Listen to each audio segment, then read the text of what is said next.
Hello. Good morning, everyone. How are you all doing today? Good. Well, that's great. And great to see you all here on a Saturday morning. I wish it was really nice and, sunny outside. I stepped out this morning and I was like, another day of drab weather, but hopefully it will get better, right? But we have a nice and sunny atmosphere that we are going to see today around here. So my name is Sudipta Das Mahapatra, and I am the Senior Associate Dean for the MBA programs. I lead the full-time MBA, the Flex or the evening MBA, and the Flex Online, which we launched earlier this year. And so we have a full class of between the 3 to 4 years, between all of these programs, we have a full class of close to 900 students, MBA students here, and we are very, very lucky to have really exciting people that some of you who you are going to see today in various panels, across the different programming that we have.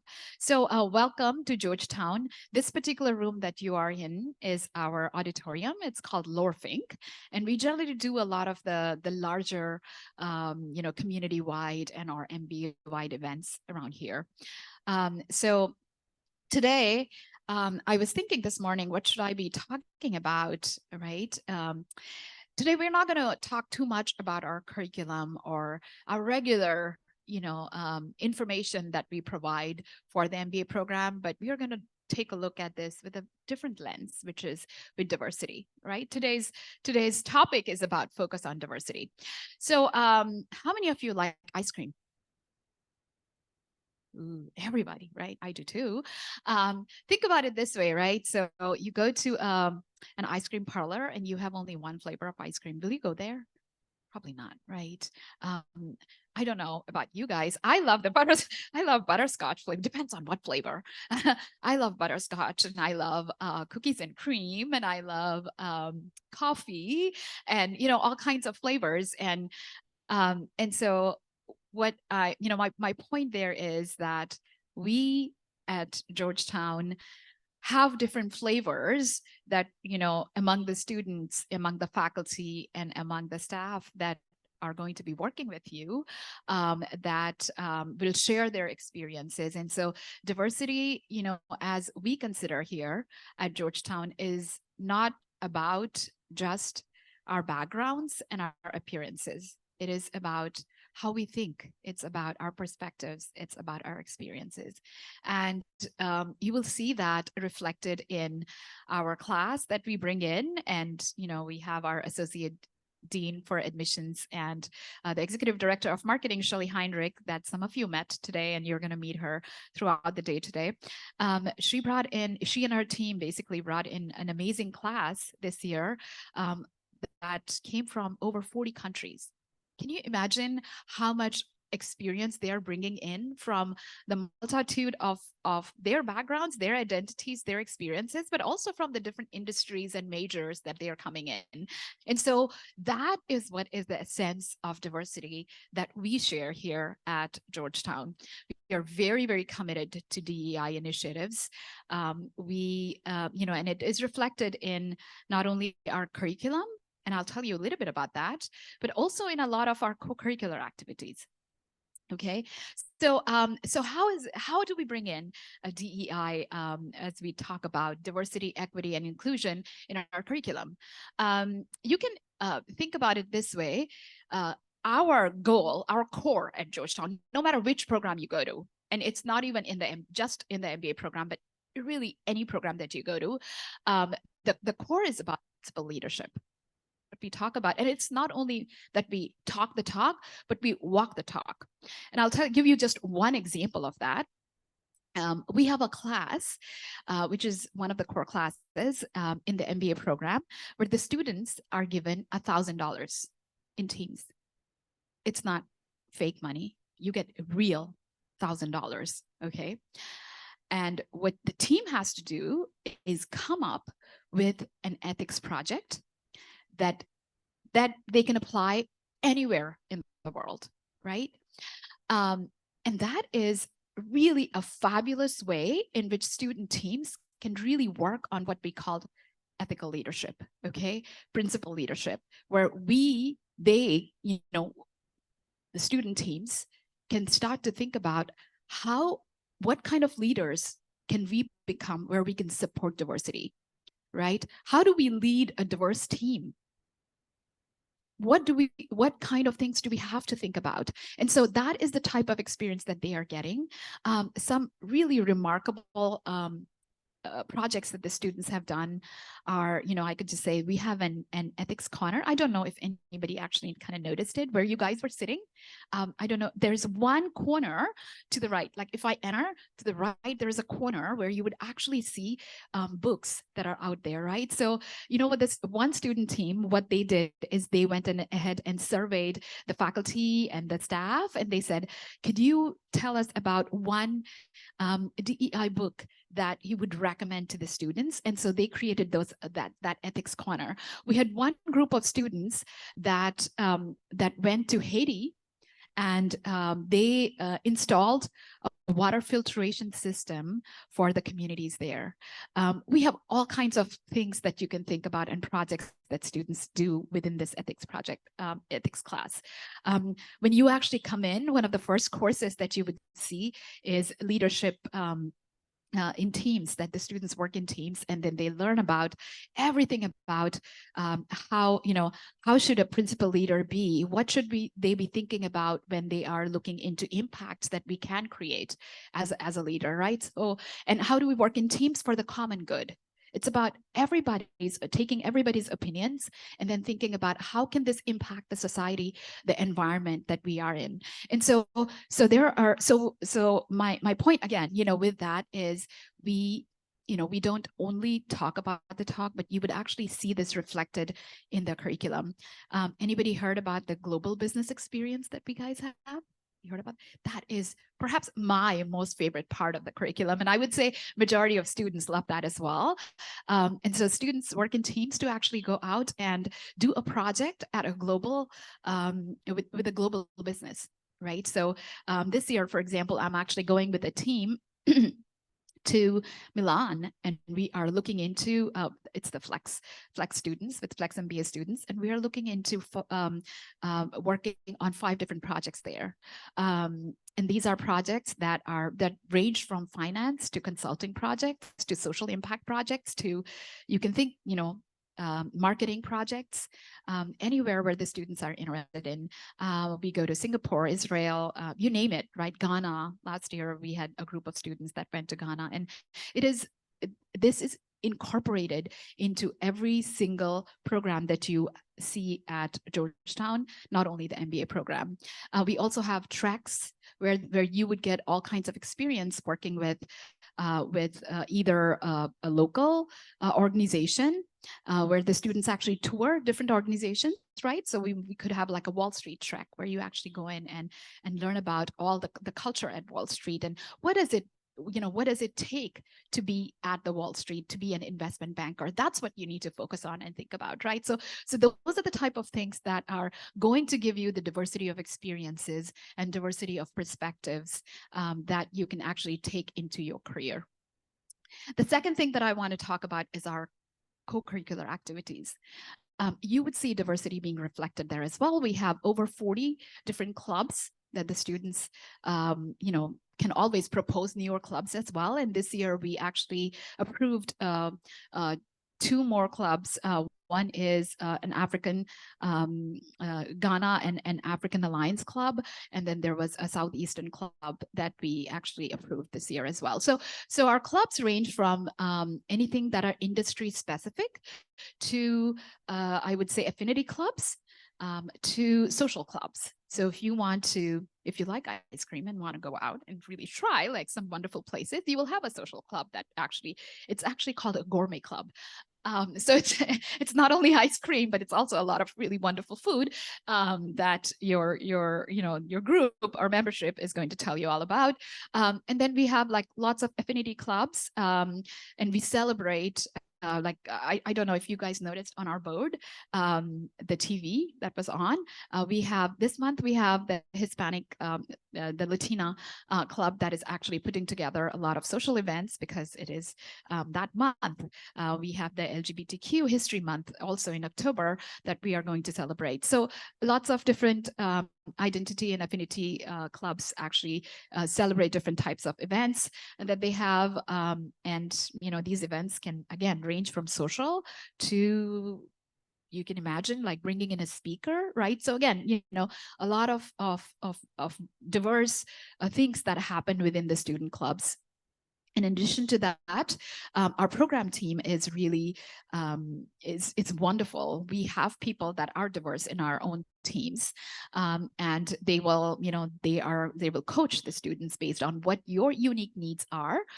So every student will have an advisor. In fact, the way it works is every cohort, right? So students are divided into cohorts, and the cohorts will get an advisor, and you can actually set up an appointment with your advisor and talk to them at any point of time. So you know, so if you have a unique need, if you have a unique perspective that you want to bring in, if you have a unique need in your career, you will actually get advisors and coaches to actually help you. And so in our career as well, we do a lot of DEI-based initiatives, and this year, our career team actually just shared with me a list of all the different events that they are actually supporting and going to. So we have the National Black that people just came from, Prospanica, Ramba, you know, all of these different events and conferences that people can attend, and our students get a discount about $400 to attend these events. I can tell you that my colleagues told me about 49 students, 46 perhaps, don't quote me on that, I think it's in the 40s, students actually got jobs when they went to these diversity conferences. And so keep that in mind, those type of things, no matter where you go, which MBA program you go to. I think the biggest you know, decision that you have made is that you want to get into an MBA program. I think that's big. So no matter where you go, keep that in mind, because these conferences and these meetings really set you up for success, right? And you can get in there and you can talk to different types of employers, and really many people leave with jobs and they come back, and second year is fun after that, right? So that's about our career. But, you know, even, you know, I'm a marketing faculty, so I'm starting to think in C's. Anybody from marketing background? You know what I'm talking about? The 4 C's of marketing: customer, cost, convenience, communication, right? So here I will say, like, my C's are our curriculum, right? Our composition of the class, I talked about that earlier. Co-curricular, our communication that we actually do between the classes, between the students, our culture that you would actually see is a culture of collaboration. That's what Georgetown is all about. You know, it's, if you think that this is the right fit, if you think that that I want to be respected for who I am, and I want to, you know, really educate my whole self, and I want to do that in a way that is respectful, not only to myself, but to others around me. And I want to do common good, you know, good for the society. That is what this place is all about. So while you learn how to be a good leader, how to network the best way in order to get the best ROI out of, you know, your investment into an MBA program, you know, you can do that by thinking about others that are around us, by being diverse in our thoughts, by being respectful to others. And that's the culture that you would actually see here at Georgetown. You know, finally, there are a couple other things that I want to talk about. And before I forget, I want to make sure that I am actually putting in, thinking about what else I have in here. A community, right? So our community is the other C that I want to talk about, which is, you know, social responsibility. We have a lot of social impact projects. We work very closely with the World Bank, for example. Just one example of what we actually do. This year, we had 25 students that actually went to the World Bank and did their internship there, and also social projects in addition to the internship. So, so we look at how what we are doing is going to make an impact on the society. We also have lots of, you know, other types of engagement with the government that is around here, right? I mean, the fact that we are in DC, we should take advantage of that. So last week we had a sustainability conference here where we had policymakers and we had the government folks that were here, and we had the industry that were talking about decarbonization. We had our students that are doing the certificate in sustainability, which is one of the certificate programs that if you come here, you can actually, take. So this room was full of people. It was just amazing to see the vibe that was coming out. I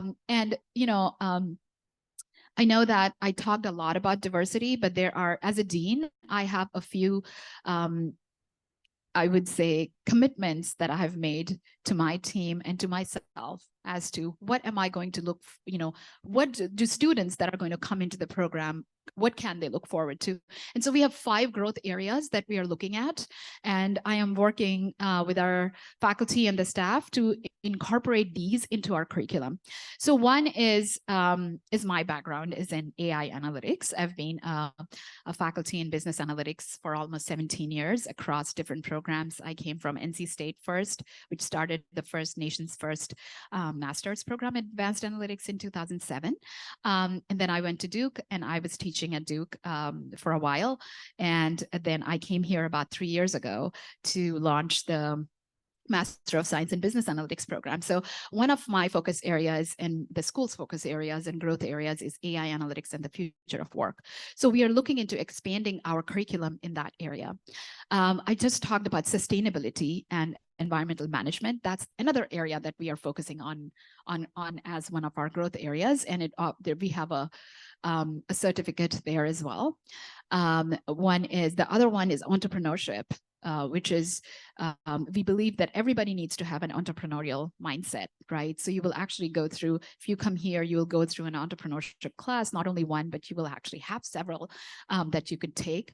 The 4th one is global and international relations. That's what we are good at, right? We've done that for a long, long time. And so we actually have committees that are working on that. And then the last one that we are working on is the business of health. And that's healthcare. The first certificate program in healthcare technology and management is actually coming to the MBA program next year. So we are very excited about that. And so those are some of the growth areas. And we believe that if we don't look into the future of work, that we are going to be behind on everything. So innovation is critical for us. And when we talk about diversity, you all perhaps know that diversity really helps in us innovate, right? So whether that is in our thoughts, our ideas, and in what we do and our perspectives that we share, it's pretty much in everything. And so we believe in that, and our growth areas that I just talked about move us in that direction. And so, those are some of the focus areas that we are working with. And if you want to be innovating, and if you want to be thinking about these different growth areas that we have, you want to take courses there, you want to be a principal leader, then this is the place to come.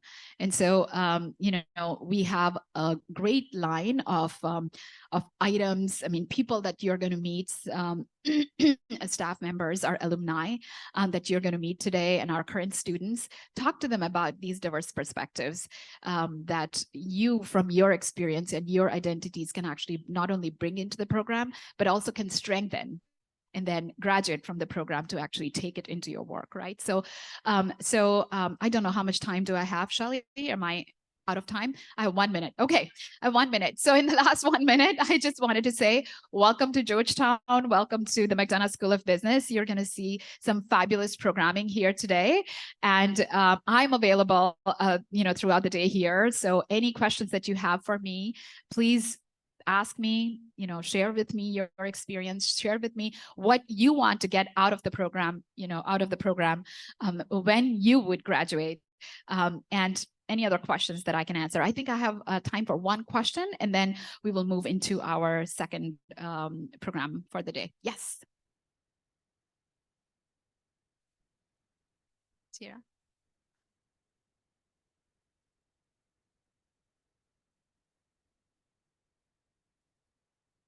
That is such a great question, and I have a story to tell you. I came here in 2020 during the pandemic year. I was the last faculty to be recruited just before everything closed. So I came in here for my interview on February the 3rd of 2020, before everything closed, like I was telling you. And I interviewed for 2 days. I don't know how many of you are aware of like the type of interviews that happens in the academic world, but it was a 2-day grueling interview. And you go through, 8 o'clock through to 9 o'clock at night, and you meet all the faculty, the staff, the deans, the administrators from across the university as well. And so I came in and I interviewed, and 3 o'clock on the second day, I was sitting with the dean of the McDonough School of Business, Paul Almeida, and he said, Sudipta, I want to offer you the job right now here, right? And I want you to think and make a decision. So I was coming from the Fuqua School of Business at that time, and I was thinking, okay, I need to be making more money before I come here, right? It's not only about, right? And I'm going from Durham, which is a cheaper city, to a more expensive city here. And so all these things are like going on in my mind, right? But I thought about, that time I kind of came out of his office and I said, I need 10 minutes, right? So I come out of his office and I stand outside and I think, do I really want to be here? Is this my place? Right? Because if you know about academics and academia, people don't change institutions. Right? When we go to an institution, we stay there throughout our lives, actually, until we are 70 or 80, and I'm dropping dead here. But literally, that's what happens. And so I stand outside and I think, what was my experience in the last 2 days? And I can tell you that the biggest thing which I saw when I came here was the people and the culture. That is what attracted me to Georgetown. And I made a decision that day, when, all the faculty that I had met, all the staff and the students that I had met, and the collegiality that I saw here, that is why I came here. I wasn't making an extra dollar amount more than what I was making in Durham. Okay, I can tell you that. And then I went to the Vice Dean's office and we negotiated, and I said, I think I will take this job. I did not say I will take this job. I said, I think, because I hadn't made any decision with my husband at that time. And I was going to like go home and like, what am I going to tell him that we are going to move here? And so anyway, so I stand outside in the curb waiting for my Uber, and my husband called me and he's like, are you done? I said, yes, I'm done. How was it? I said, do you know that we are moving to Georgetown? Never, never, ever do that to your spouses and or partners. Please. But literally, like, I had made a decision that we want to come here. And to answer your question, it is the people, it is the culture, it is the collaboration that I saw here. It's the respect that I saw that everybody was getting from everybody. And so that's what made me move here. And I've been here for over 3 years now. And I think I've found my place that I want to be at. Thank you.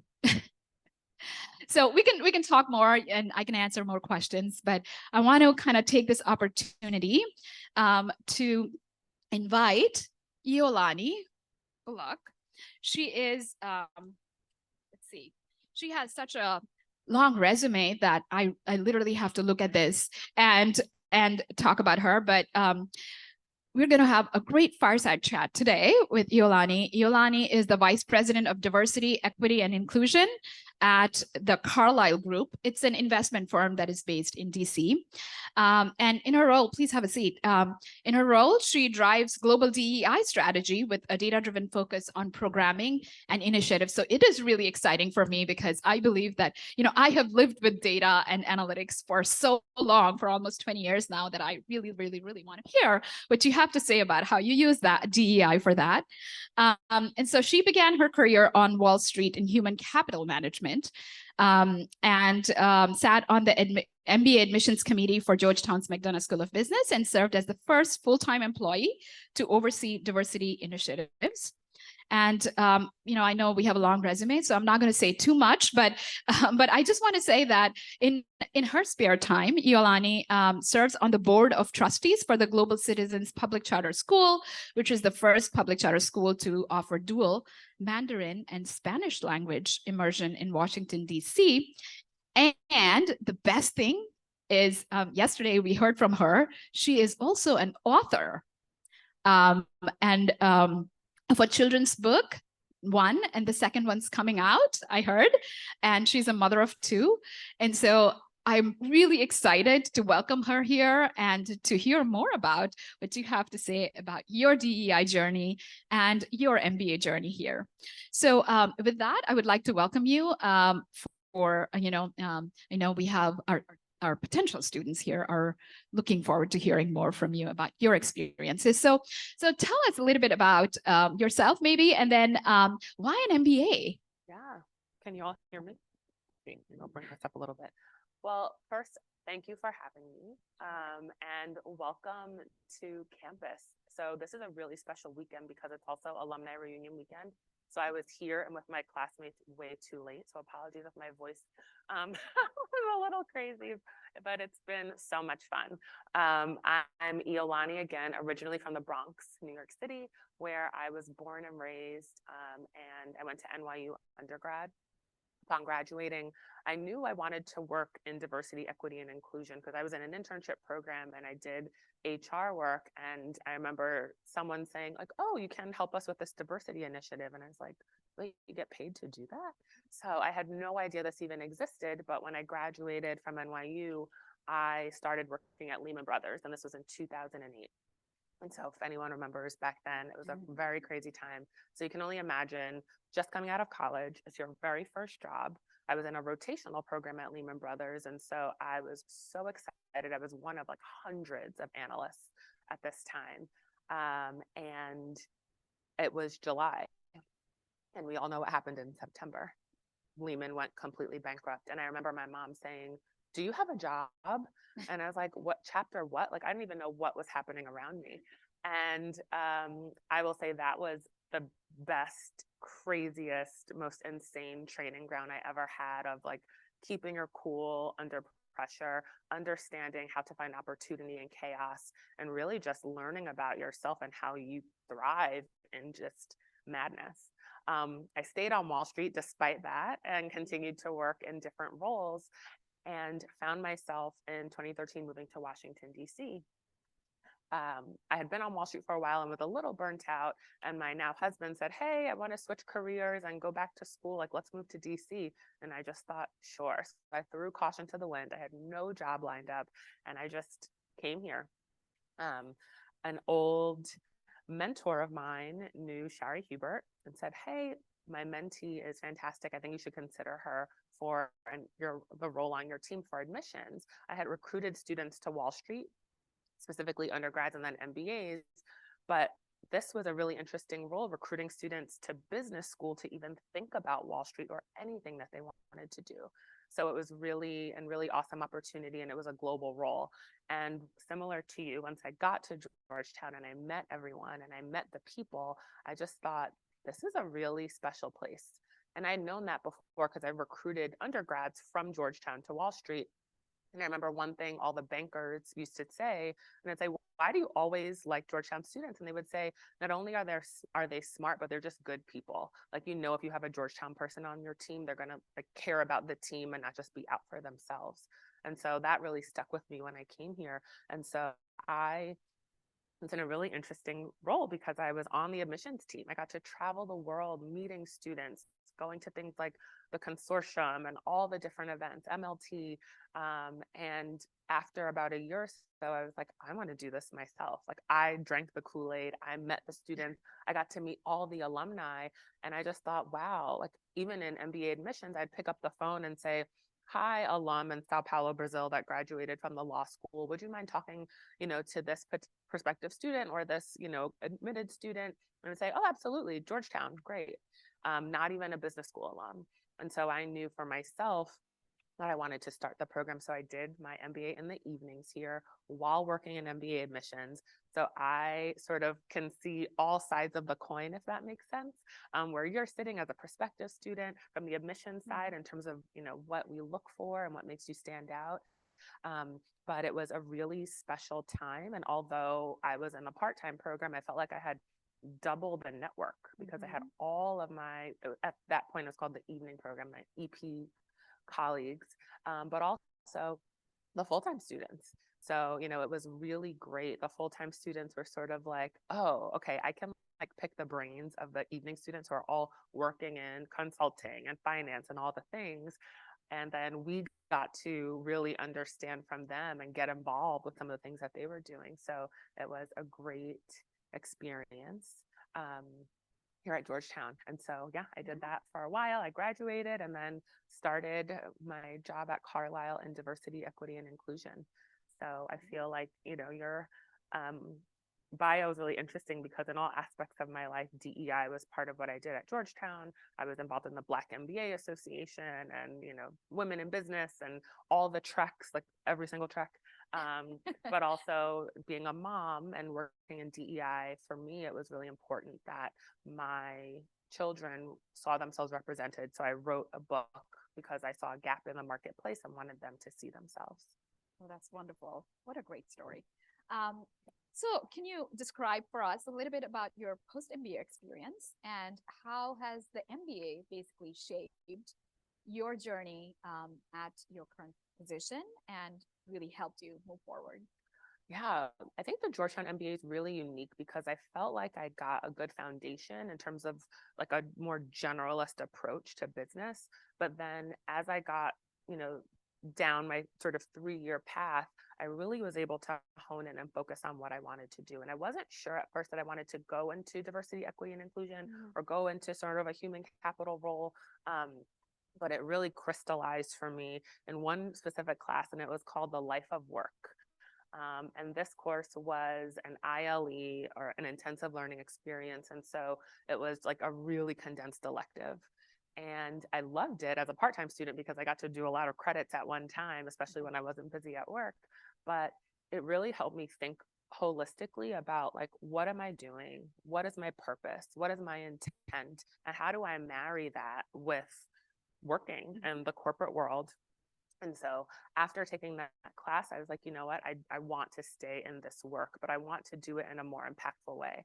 And so it's always a Georgetown network, but my colleague in the program who was a year behind me said, hey, I saw this job opening. You should check it out. It sounds like you. And Carlisle was building out a diversity, equity, and inclusion team. And so what was really cool is I used my sort of data analytics mindset I built at Georgetown to say, how do you use this to drive progress in diversity, equity, and inclusion? And honestly, it was talking about Georgetown that got me the job. They said, we really love how you talked about what Georgetown is doing and how you're furthering it, how you're marrying sort of the school's mission and strategy with what students are looking for and what they need. And so now in my role, I work on DEI initiatives in a really broad context. So you typically think of it as like recruitment, retention, promotion. We do all of that. We also tie diversity to compensation, progress in DEI to compensation. We also embed it into our investments. So, private equity, for those of you that don't know, I guess the simplest way I can explain it is we, like people flip houses, we flip companies. So we purchase companies, we look at their management teams, we figure out how we can, make them stronger, better. And oftentimes we sell them at the end of an exit period. One thing that we found at Carlisle, looking at the data, of course, was that the companies that had diversity on their boards, whether that was gender diversity, ethnic diversity, any type of diversity, outperformed those boards that didn't. And so what I thought was so interesting and unique was that it wasn't just diversity for the sake of it being a nice thing to do or, the good thing to do, but it ties to performance. They talked about innovation. Diverse teams innovate more. Diverse teams find better answers. It's not always comfortable. It's not always, feeling warm, and it's not a big hug, but that pressure, it's like a diamond, right? That pressure, that sort of testing really makes things better. And so at Carlisle, that is our why. Why do we put so much effort, time, and energy behind this? Because it ties to the performance benefit that everyone gets behind.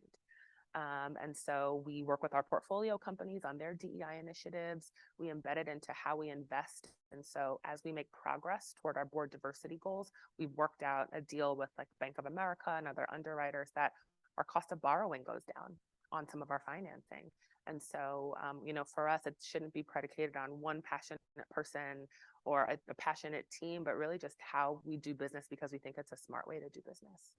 Oh, that's amazing and great to hear. You mentioned something that kind of caught my attention, which is that companies that have a DEI representative or more on their boards tend to perform better. Yeah. So, how do you see DEI changing or hoping to change companies and their boards as we start thinking about them in the future? It's a really interesting question.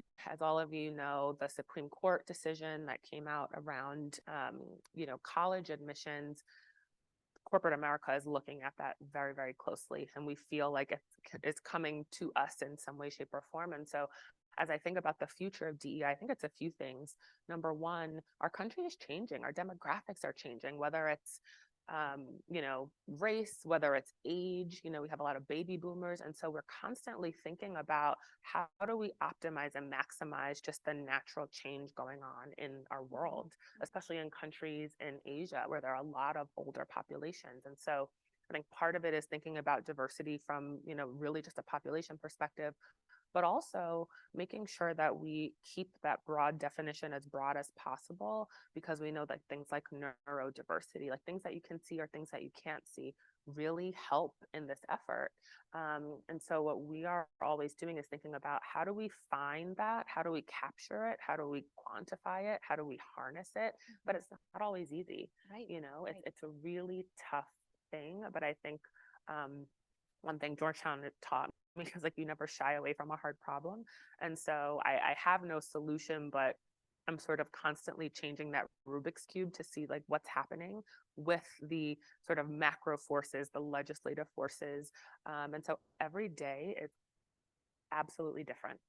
I will say every day is very different, working with our legal team to say, how do we think about this? How much risk are we willing to take in order to obtain our objectives? Or how do we reframe something and completely think outside of the box because we can't do it the same way anymore? And so I think DEI is going to continue to evolve and continue to change its shape and its scope. But at the end of the day, it has to come down to bringing people together with different backgrounds leads to better performance. That is great to hear. And I want to shift gears a little bit and talk a little bit about your book. So how do you personally, how are you personally trying to make an impact using DEI in your maybe personal type of work that you are doing? And especially I wanted to give a nod to your book. So we have the first book right here. And so talk to us a little bit about, your journey in writing this book and why did you write it and how does it bring the DEI into the forefront? So in 2018, I was pregnant with I wasn't pregnant. In 2018, my son was 2 months old, and my husband was working at USAID at the time, and he had the opportunity to go to Bangkok and do a 6 or 8 week work stint. And I was on leave, so I thought, well, we both love to travel. Why don't we all just go? And everyone thought we were crazy. Why would you bring a 2-month-old to Bangkok, Thailand? How does that even work? What if he gets sick? What about the diapers? We heard all the things. But us just being such big travelers, we were like, babies are born everywhere. We'll figure it out. Don't worry about us. And we did.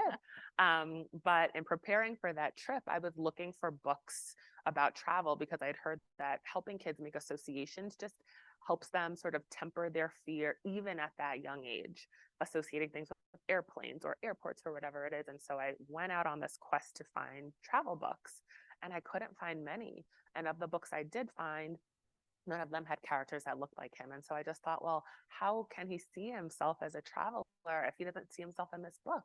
And so literally my idea came, and this again from my MBA, a gap in the market. I did not see the book I wanted to read to my child.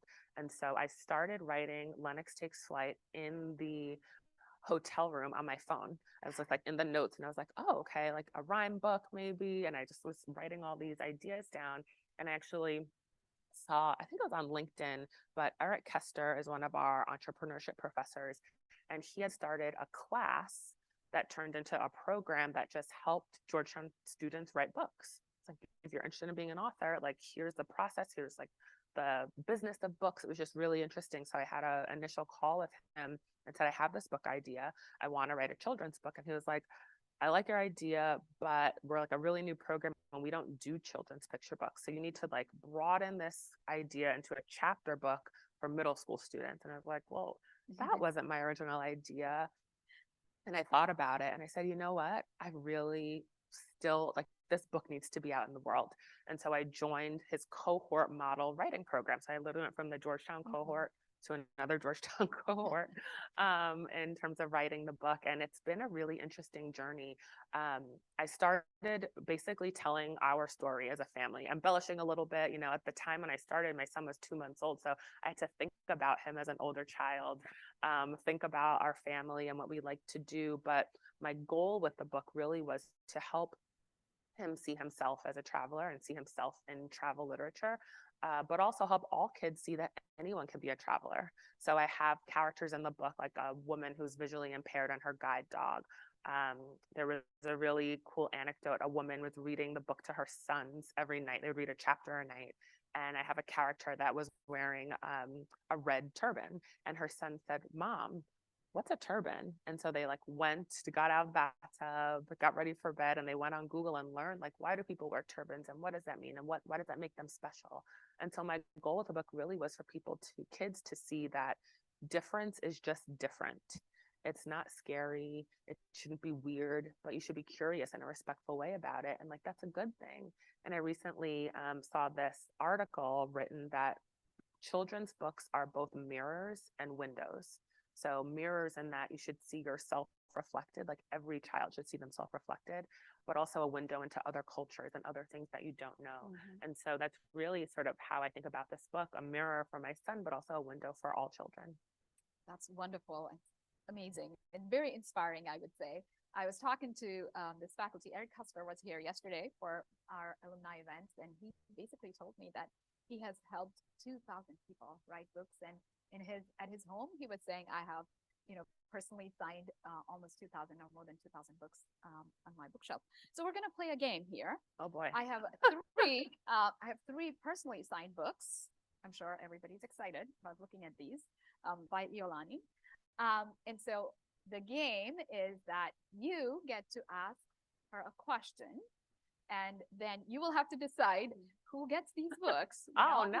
Of these books. So we're gonna let's give me the hard part. Yeah. Let's open it up for questions. Any questions for Iolani? Oh, there you go. 2 people already. Yeah, please go for it. Nice to meet you. Both academically and as well. Maybe problem is DEI leaders dismissed working for the tyrant. Example, they did move those working on. What was the cause of this shift, and what does it say about Yeah, what is the cause of this shift? I'm not sure. I think in all of those cases, I was following that with a lot of senior DEI people leaving, and I don't know if some were forced, some decided like this wasn't the right fit, but I think it sort of goes back to 2020. At that time, there was another seismic shift, right? So I was hired at Carlisle. I started maybe 3 weeks before George Floyd was murdered. So you can only imagine sort of what that means for a new team. Everyone's sort of looking to you to say like, what, how, why? And so I think there was a shift one way, sort of the pendulum swung, where all of a sudden these teams are being created, these roles are being created. It was like, on auto blast creation of DEI roles. And now we're seeing it swing the other way. I think a part of it is the legislative environment. Companies are very risk averse. I have been on so many sort of roundtable calls with other DEI leaders, and a big part of it is firms see the value in DE&I. They absolutely do, but they don't want to attract these very publicity hungry people to sort of, go in and nitpick apart different things, especially in environments where they're trying to raise money or trying to, help create more customer bases. And so I think it's sort of this natural pendulum swing. We went, all the way one way, we're going back another way. I think we're going to find our way in the middle. But to be quite honest, especially thinking about how our legal team is watching every single case that's coming up, it's really going to be incumbent upon companies to figure out like, how does DEI fit with your values? is it a part of your value stream? Is it part of your value creation? Is it a part of who you are? And if it is, they will continue to do it. And I will say, even when you see, executives leaving, you still see DEI efforts happening. They may be, I call it sort of the quiet execution of it. They're not putting out press releases about things. They're not overly emphasizing things, but they're still happening because they know, especially just looking at the demographics of this country, they cannot not do DEI efforts. There's no way. 50% of students in college are women. The country is quote unquote browning. There's no way that they cannot focus on these populations. And so I think the political aspect of it and the perception aspect of it is what is changing the most. The actual efforts, I don't know that I've seen them change. I do personally think that having people in senior DEI roles is an important signal, a very important signal. So that was really disheartening to see that happen. However, there are people doing the work. They may just not be called the chief DEI officer, but I know they're there, or they're being hired as external consultants because these companies are still focused on that. Yeah. Wow. Oh boy. Everybody wants your book. There you go. You can do at the back. I think you had a question that you were the second. Oh, okay. Look at you. That is so that sweet. That is very nice. I love DEI it. Right there.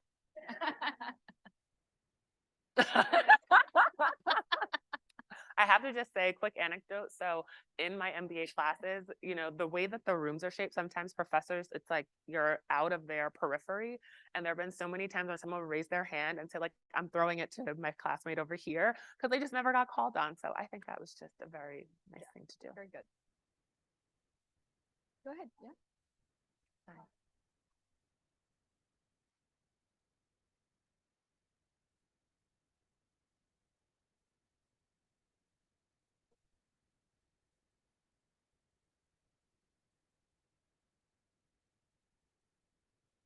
I was going to say, that's all about the inclusion. You can do as much recruitment as possible into schools, into companies, into any place. But if you don't have an environment where everyone feels like they can perform at their best and be their best selves, like, people are going to leave. It doesn't matter. And so that's one thing that we really focus on at Carlisle. And I'll just give an example. So in 2020, we started a program for mid-level diverse professionals, because when we looked at the data, we saw that at these levels, they were sort of plateauing from a career perspective. And so the program gave them senior, like, executive sponsors at like the MD or partner levels. And it was virtual. So it was actually great because it didn't matter where you were located. You could have an executive sponsor in London while you sat in, Miami, whatever it is. But it also gave them external coaches. So not from Carlisle, but career coaches from outside of the company that could really give an objective view on their career and their career path. But the best part of this program is that their direct manager and then that executive sponsor were also in the program and got coaching and got inclusive leadership training, because we knew that it's, these were our high potential, high performing folks. I was in the program myself. That wasn't enough. If their managers didn't know how to harness and maximize their unique skill sets and what they were bringing to the table, in addition to all the people on their team, it didn't matter if they were high potential, high performing. They were going to go take their high potential, high performing somewhere else. And so I think that's a huge part of it. You have to help all the leaders in your organization understand how to flex their leadership when they need to, how to understand the different dynamics on their teams, how people just need different things. It can't be a one size fits all leadership model at all. And so that's something that we're doing, and that I think, a lot more people are focusing on that I aspect of DEI, because they see how much money and sort of churn it takes to bring someone in. If you're not spending that same time and effort to make sure that they are being able to, maximize their performance and rise through the organization, then you've wasted a lot of money. Yeah, you get to choose. Oh, okay. Oh, yeah. Yeah, I can't see your name. Sorry, I can't read.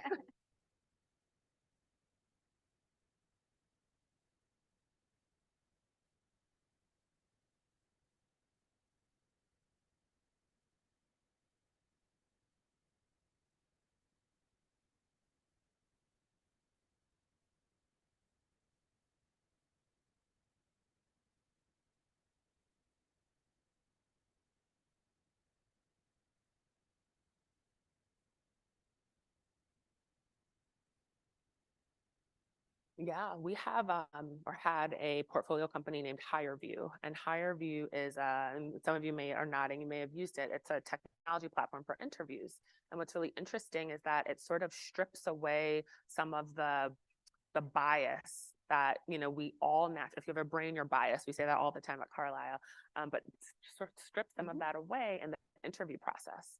And so I think using technology in a way to help really blind interviews in a way, take out some of that information and just have it be based on what, how does this person fit what we're looking for from a skills perspective, I think is one way you can do it. So, I'm not sure what HireView is doing now because I'm pretty sure we've exited, but that was one that then other portfolio companies started adopting within our larger portfolio to say, wow, this is really interesting. We can use this technology in our government, functions in this industry or this sector. And so I think that technology was one way that I've seen it done. But honestly, it's a really interesting landscape from a technology perspective. We were even talking yesterday on the author panel about AI and creativity and authorship. But I think if harnessed in the right way, it can be amazing. But we as people have created it, and so our biases can be in it, and that's sort of the scary part in my mind. But if we are aware of that and we put up the guardrails for it, I think it can be an incredible tool, especially as we think about some limitations that you have, even recruiting, right? You need how many people to go out to all corners and all schools and all parts of the country or the world to find folks? Is there technology that can help you do that without having to send people everywhere, but can still, for instance, find the essence of a Georgetown MBA? I don't know, but maybe all of you will come here and build it. We'll see.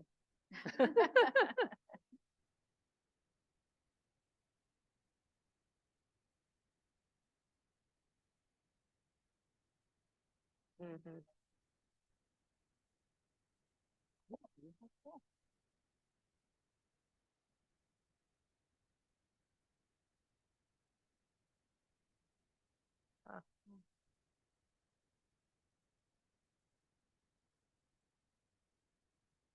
Wow. Have you put on the goggles? Ah. Cool. I know sometimes it's hard. We'll take one or two more questions and then we'll get back to the chat and then we'll go back to you guys again. So let's see.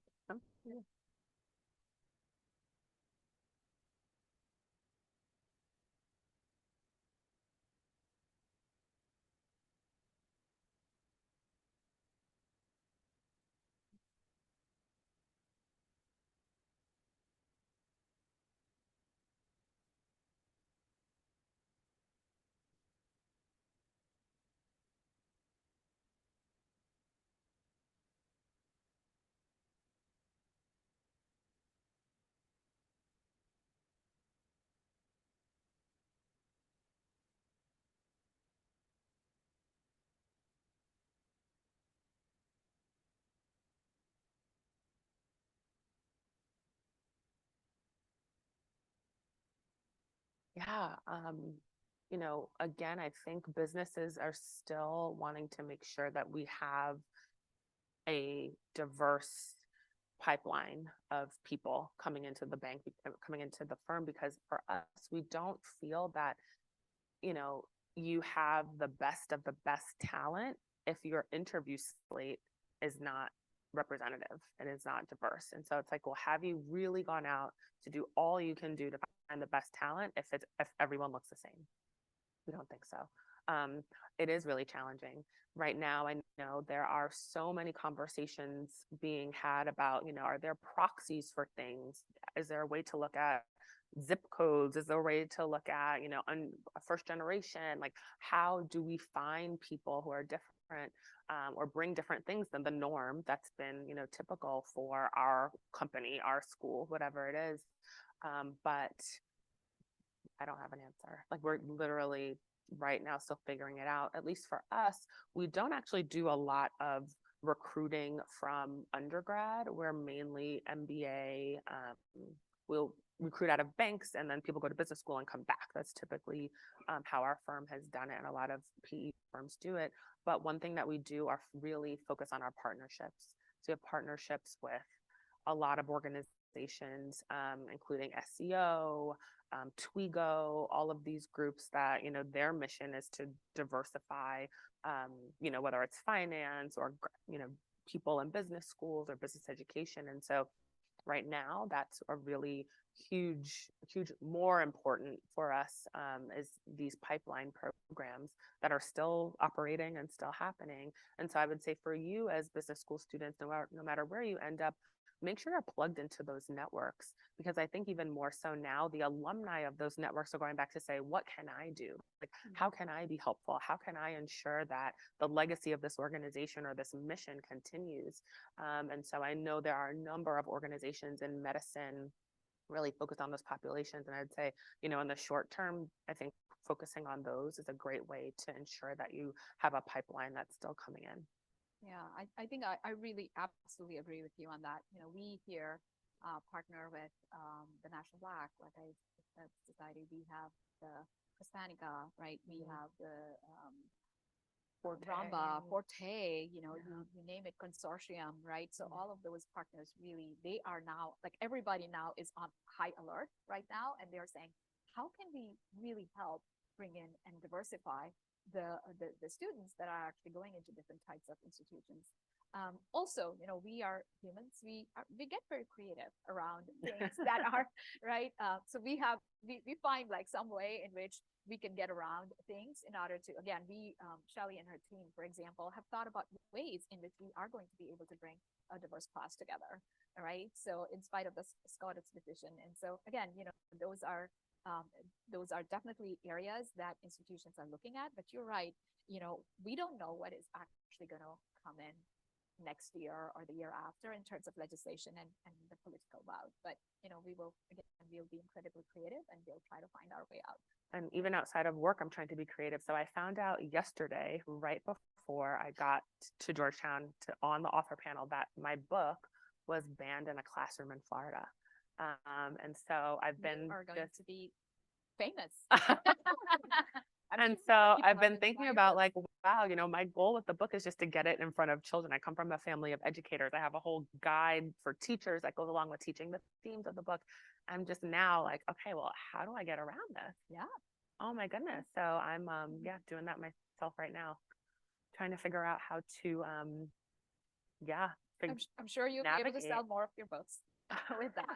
We'll see. Yeah, very positive. We'll take it positively. One more question, and then we'll get back to it. Yeah.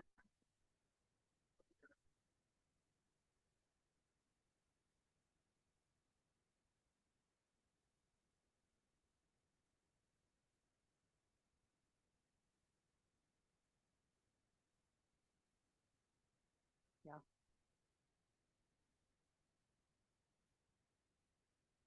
Oh, the $1 million question. I am not the person to ask. And I think just because of like this stage I'm in this next 2 weeks, I'm in pre-sale for my next book. And so I'm just like constantly going and I'm working on that. There is no balance. Like, at least from what I see, there's no balance, but there is a constant sort of reprioritization. And so I remember during the pandemic, very specifically, so daycare was closed. My son was 2. My husband and I were both working from home. We had bought a townhouse in 2018 in Southeast DC, like, thank God, because we could each be on different floors working remotely. But we had to go hour by hour. What call do you have? What time is your call? Do you have to be on video? Are you presenting? Can you just listen? My son wouldn't nap a lot. So I would take a call and drive around my neighborhood in my car. Again, pandemic, so it was just us, COVID bubble. And that's how we had to do it. And similarly now, we're sort of like, okay, let's take it week by week. What do you have going on? How do you do it? But honestly, a big portion of it is trying to think about what's most important at that time. For us right now, what's most important are our kids, of course, but also our health and making sure we're like working out and doing all the things. So Fridays at noon, we both go to Orange Theory together. We ensure that we do not have any meetings. Like, that is the one thing that we do. And I always find, like, if you have that one thing like this protected time, it really works. And it's good to put up boundaries with your team. And that's hard to do. When I just started at Carlisle, I knew that 12 to 1, I could not take meetings because it was nap time and lunchtime, and there would be screaming in the background on the calls.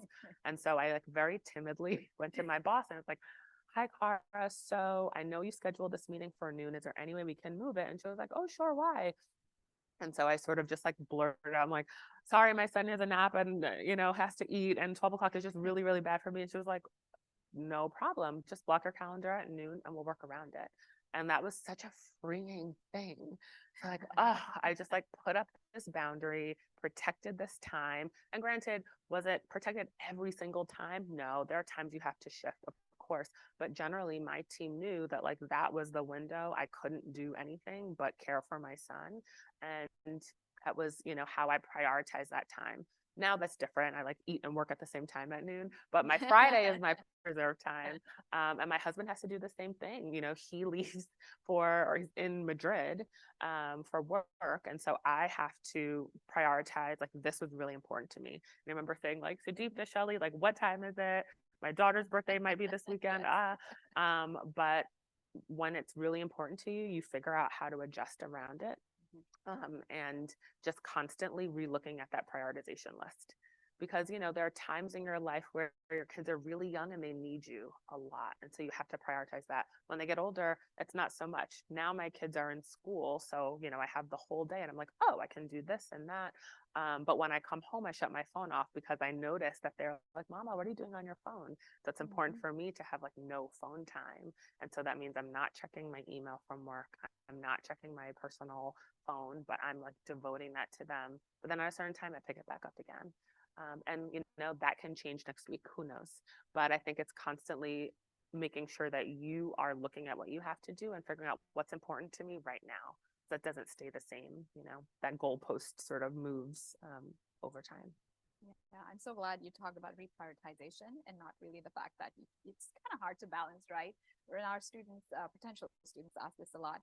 I know that our current students and our alumni would say, it's time management, really. How do you manage your time effectively? And you think about everything that you got to do, and you have to fit that. You only have these 24 hours. And having a community in a village, like my cohort was just, I remember we put together our like cohort, what do we call it? Like our rules of the road, like how did we want to operate essentially as a cohort together. And I remember one of my classmates was like, "So like me and my wife have Friday pizza night, so like I cannot do calls on Friday." And we're like, "Okay." And someone else was like, "I really love my cat. We do this." And I was like, "I don't know what to do with the cat, but like, cool." So, you put up those things and people learn what's important to you, and then they respect that. And they're like, "How's your cat? Cool. Like, can we jump on this call and finish this project?"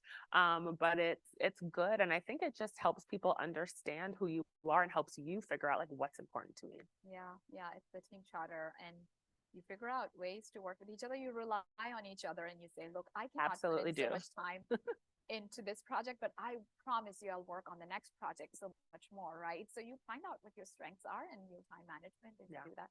So one last question here, Ilani. What does the future of work look like for these applicants as it relates to DEI? I mean, what should they be thinking about when they are putting together their applications and thinking about the schools that they're going into? Yeah, I think the future of work looks like a jumbled myriad of so many different things. But what is going to be really important is you being able to be an inclusive leader and figure out how do you work with people in different countries, different contexts, different backgrounds, different ways of thinking and looking at the world.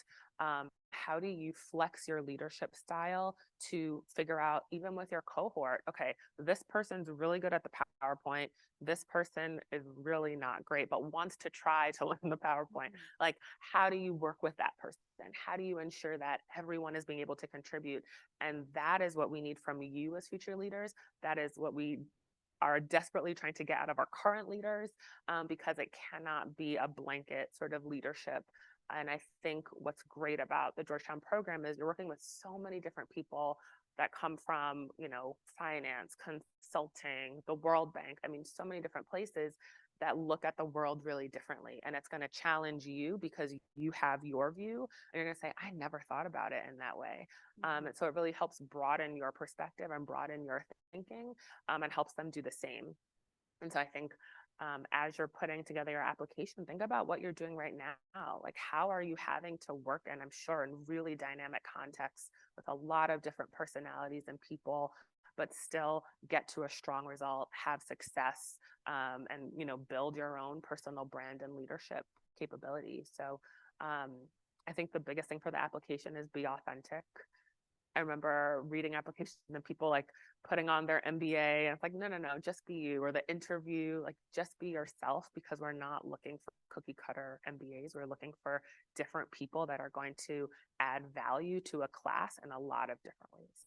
Yeah, and I'll also add to that and say, make sure you're not asking ChatGPT to write it for you, because it does not have any personality. If you have actually used it, you would know that. We use ChatGPT all the time for our classes, to put together different types of questions, for the students. But Yolani, it was so good to hear from you. Thank And you. I'm sure that the potential students got a lot out of just hearing about your professional journey, but also about your personal journey in this. And so thank you very much for being here. We really appreciate it. And I'm sure they're going to ask you more questions later on, but thank you very much. Let's give a round of applause to Yalan and Dilak. Thank you very much. And I haven't forgotten. Now you will have to make a decision about who are the 3 people that you want to do it right now. You can do it. Okay. I'll let Kelly go first. Okay. You can think about it. Great. Well, thank you, Yolani. It's so wonderful. And yes, we were talking about balancing childcare today. I was like, bring your kids. They can hang out. Like, they will scream and run around. So thank you very much. We will move to the short bio stretch break. So So we'll move into just a short bio stretch break. So if you haven't found the restrooms, they are located on every floor at the center of the building. You'll see lockers, like wooden lockers. They're tucked back there. So we're on the 2nd floor here, so you can just kind of go to the center of the building. The Career Center is going to start promptly at 11. So if you could be back here at 10:59, that would be great. If you had luggage or anything, backpacks, we're happy to store them in suite 390. So just find a member of our team that has a name tag on. We're happy to store them for you. Everyone should have a raffle ticket. We either handed it to you or it's in your bag. We're going to do that in the reception later, but just make sure you did get a red raffle ticket. We have some fun Georgetown swag to give out. And then, yeah, if you have any questions, we know the round 1 deadline is coming up Monday. So if you all have questions about the application, find any of us at lunch at the reception. We're happy to answer them. But I do want to give you some time to stretch and take a bio break, and we'll see you back in very shortly. Thanks.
see how many people. I'm gonna double check how many people. So 1, 2, 3, 4, 5, 6. So it'll be a total of 6. A moderator plus.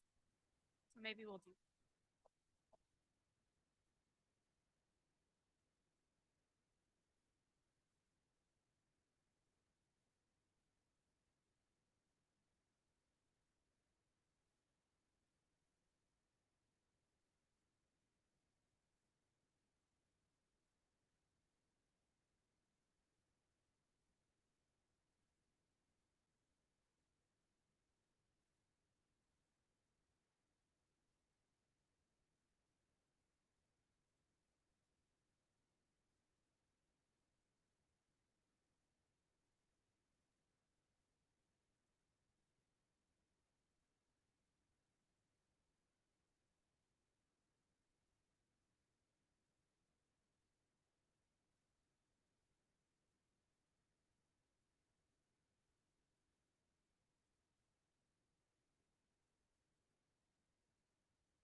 The free mic. Oh no, I was looking for the free hand mic.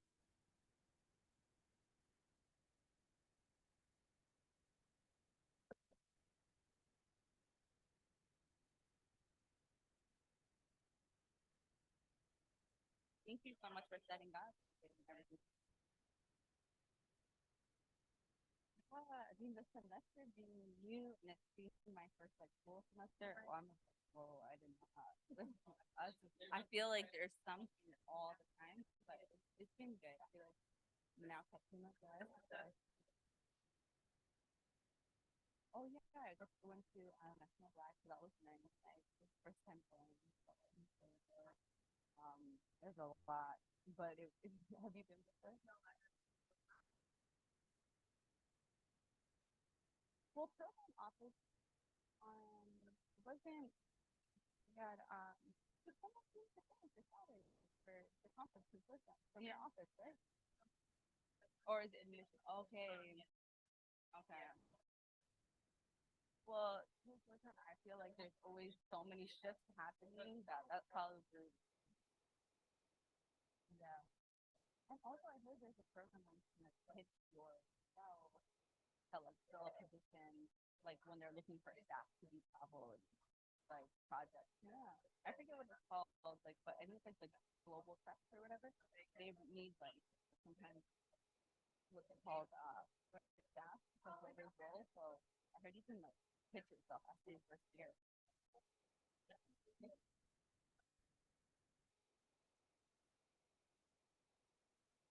So are these students here for or not? But they didn't come like yesterday. They're all here. Yeah, they arrived. Okay.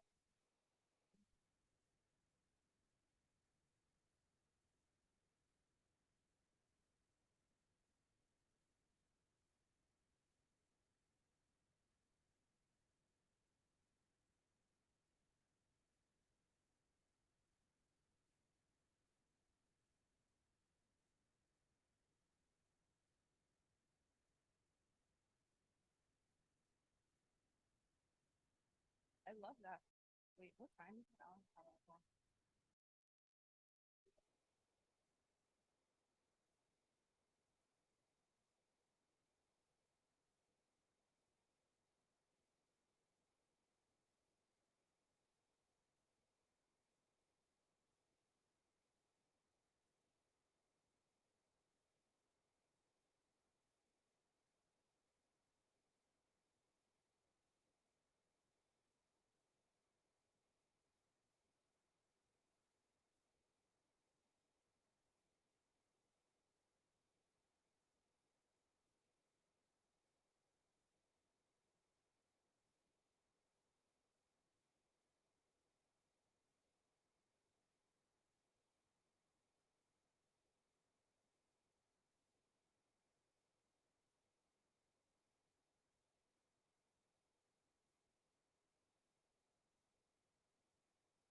How early do y'all get here? How early do y'all get here?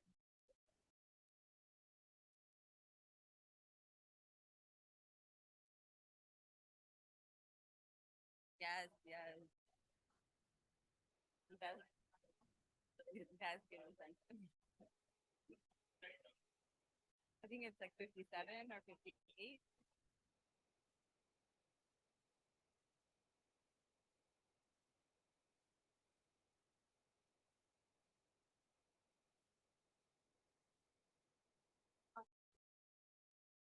I think maybe, I guess I didn't think to use one of these, but I guess I could. Like that. The wrong thing.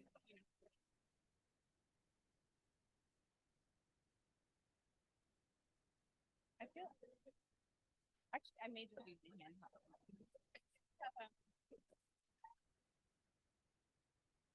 We're going to get started in about a minute.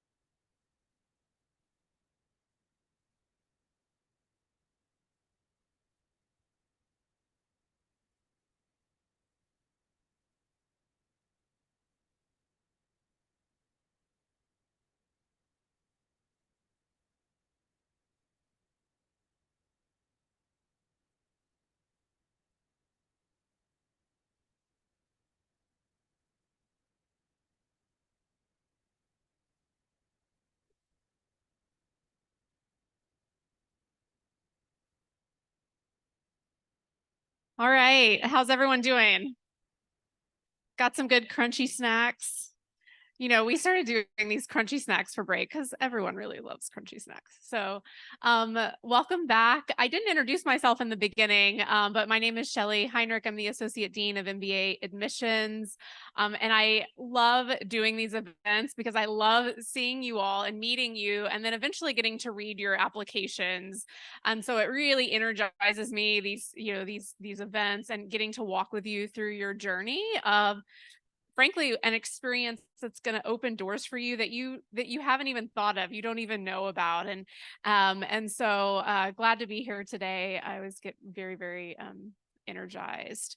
So you heard a little bit from our alum, you heard a little bit from our dean of our MBA programs, and now we're going to talk about careers, right? Because let's be honest, one of the reasons why you're doing an MBA is to take the next step in your career, whether it's leveling up in what you're currently doing. Maybe you love your function in industry, but you want to have increased responsibility. Or maybe you're like, you know what, I've been doing this for 3 or 4 years and this is not for me, and I want to come make a switch. And so we have 2 fabulous representatives from the Career Center that are going to come and talk to you about the resources that their team has. But I first want to take a moment to recognize a colleague, India Brown, who has put on this entire event for you all. So she's fantastic. Every detail, every food, everything. And so always want to take a moment of gratitude. So thank you, India. Really appreciate it. Great. Awesome. Okay, so I'm going to turn it over to Associate Dean Christy Murray and our Associate Director Asha Noor from the Career Center. Thanks. Thank you. Thanks, Shelly. Welcome. It's so good to see you all. Happy Saturday. Everybody get to Georgetown, okay? Navigate all of the reunion activities. I was walking in this morning, was redirected. And as we were talking about the campus, it's great that there's so much energy and always adds some spirit to the fun of being on campus. So welcome to Georgetown. As Shelly said, Asha and I are here from the Career Center to talk with you just a little bit about what to expect, some of the things that we offer, the timing. I know this is a lot of information all at once. So throughout the journey, as you're making a decision to come apply and come to Georgetown, please don't hesitate to continue to reach out to us. And if we can't answer your question, we'll direct you to one of our fabulous team members that can. So wanted to just spend a little bit of time going into what we do and who we are. So first we'll just introduce ourselves. So as Shelly said, I'm Christy Murray. I'm the Associate Dean and Managing Director of the Career Center. We have a team of 18 people and we have 47 peer advisors that are second year students that we also employ to help because they've recently been in the shoes of students with internships. And so a lot of our first year students can work with our second year MBAs. And so what do we do and how did I get here in this role? So I've been at Georgetown for about 1 year. I came from almost 15 years at Johns Hopkins University, all in the career space, working first on the undergraduate campus and then at the business school. And didn't think I would be there 15 years when I started. I had done a pivot myself. I had been in a corporate real estate career. I worked for a mini storage company. I worked for leasing apartment homes was my very first job after undergrad. I was a social work undergrad major.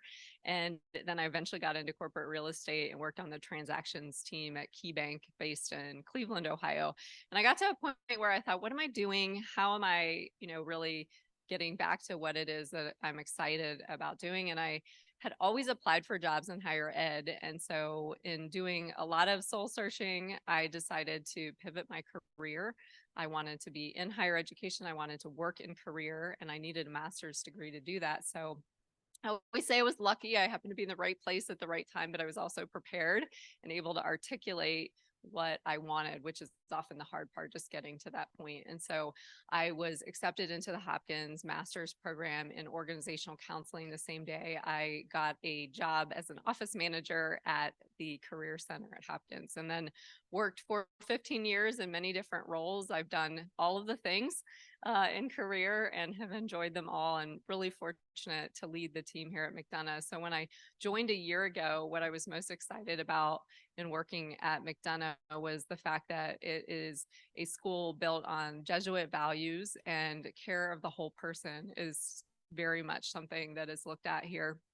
And I see that in so many ways, not only in the community of staff and faculty, but in the community of students. So you may have heard Hoyas helping Hoyas. You might hear that throughout the day today, but it is a very, very real thing with alumni and student to student. So I've been delighted to be here, and now I'm going to let Asha introduce herself. Hello, good morning, all. Welcome to Georgetown. My name is Asha, and as my colleague said, I also work at the Career Center, and I'm one of the industry practice leads. And my focus is in international development, governance, policy, as well as renewable energy. And when you look at it from the bigger picture, social impact. And you might be thinking, what is social impact and MBAs have to do with each other? But Georgetown's social impact track is actually number 4 in the nation for MBAs. So I've heard a few people in the room talking about working at the World Bank, for example, which is one of the companies that we work really close with, or nonprofits, which we work really close with, being in the DC area. So that's kind of the area that I focus on. So if you're interested in that, definitely we can connect and talk a little bit more about that. So what my role is at the Career Center is to help students who are interested in harnessing sort of an impact, green tech, renewable energy, sort of that pathway, but using their MBA. And we'll talk a little bit more about how we do that work at the Career Center. A little bit about my background. Not ironically enough, I come from the international development, governance, social impact space, and all of the industry practice leads that work at the Career Center have extensive experience in the space that we're willing to and working on cultivating. And so we'll get a little bit more into that. And yeah, so welcome. We're excited to have you all here, and we hope that you consider Georgetown. Great. So now a little bit more about our initiative. So our value proposition to all of you is ultimately a customized approach. We realize it's not a one size fit all. You all have different aspirations, and we want to dig into what those are. We want to empower you and set you up for success no matter what you are choosing to do. We have a lot of different career education initiatives and tracks to do that. And ultimately, we have, as mentioned, 19 full-time staff, 6 MBA coaches, which are the industry practice leads that are in this unique role within Georgetown McDonough of having industry experience, like Asha mentioned, as well as working with students. They can know what questions are top of mind, how to direct and navigate you within a particular industry. So they also work with employers to develop relationships. And so there's no separate team that does that. Each of the IPL and coaches both work with employers and work with students. So there's no disconnect between what is the employer relations team telling the career coaching team. They are one and the same. So that model has worked really well here. As mentioned, 47 peer advisors, and some of the former employers that our staff, so Asha and others, represent are listed here. So Credit Suisse, which as you may know is no longer around, but used to work at Credit Suisse. Not our fault. Goldman Sachs, Booz Allen Hamilton, IBM, Microsoft, Federal Government, Access, Carr, Academy for Peace and Development, Accenture, Deloitte, KeyBank, and Trammell Crow. KeyBank and Trammell Crow was me, by the way. We have coaches that do a certification to make sure that they are poised and ready to work very appropriately with you. And also just the commitment to diversity, equity, inclusion, belonging that our team has. And we'll get into some of how that plays out in a little bit. Asha. So this is kind of the breakdown of what our Career Center has to offer. These are the 3 pillars that our Career Center is focused on at McDonough. One is the summer career curriculum and onboarding process, which happens the summer before you start your program. And I'll talk a little bit more about that as we continue, because we're going to dive deep into each pillar. Pillar 2 is a career coaching and your personalized job search framework and how we support you on your journey and finding the right career path. And then finally, the third pillar is the 14 industry practices, and we'll talk about that as well. So here's a little bit more about the summer program and the curriculum series. First is we have a summer webinar series where all of our students, the summer before they start, have to do this program, and they learn a little bit more about what they have to expect in the coming semester. And also there's a part of that is a job search course. So when you actually start the program, you know how to already look for the right career path, how to get placement. So it's kind of like a refresher, but also really good and extensive prep. And then finally, the career portfolio, which is professionally reviewed. So in the summer, we expect that students prepare their resumes, their cover letters, their tell me about yourself, your 30-second pitches. We review all of that extensively, and then we approve it. So on your first day of starting your program, you already have an MBA approved resume, cover letter, as well as your pitch. And then the second pillar is the personalized job search framework. This is the space that I spend most of my time in, which is what all of the IPLs, the industry practice leads, work on. We make sure that each student has a really good career portfolio, that your resumes and everything is up to date, that you understand the industry, the function, and the geography of the type of career path that you want to go into and how to actually search for that. We help students create target company list, like 5 to 10 companies that you really want to work at, your core, your sort of periphery, how to get there, and how to establish relationships with those companies if we don't already have a good working relationship. And then we also work on employer access channels. And so that was the piece that Christy was talking about, which is us as industry practice leads, we also cultivate those relationships with different companies. And then finally, networking tools. And this is, we're going to talk a little bit more about it later, which is when we go to career fairs, we're basically supporting students in being able to have these type of conversations and to connect and prep them on how to actually engage in meaningful networking. And then this is the third pillar, which is industry and function alignment. So I know this circle can be a little bit confusing looking at it, but if we start from the outside, if you start from actually the inner circle, you can see the industry areas that we mainly focus on, their function, like strategy, consulting, finance, marketing, communications. And then if you look on the outer circle, those are the 14 industry areas that we focus on. So each industry practice lead has about 4 areas that are very similar that we're in charge of. So for me, for example, one of the companies or institutions that I work with is the World Bank, because it's under the international development sphere. And that is one of the companies that would fall under sort of my area of focus. And Esther here is a former student, and she did a wonderful job at being able to pivot from these different industries through her MBA experience. So she started off in finance, went to strategy, and ended up working in consulting.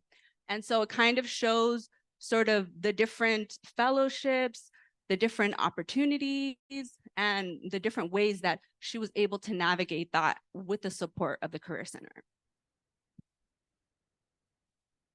So this is a Career Center by the numbers. So that was a little bit of how we do what we do. And so here's high level what we have across one academic year. So this past academic year, we had 420 employer events, quite a bit, both internship and full-time recruitment. This past week, we had Bain on campus doing coffee chats and information session. We had JP Morgan here.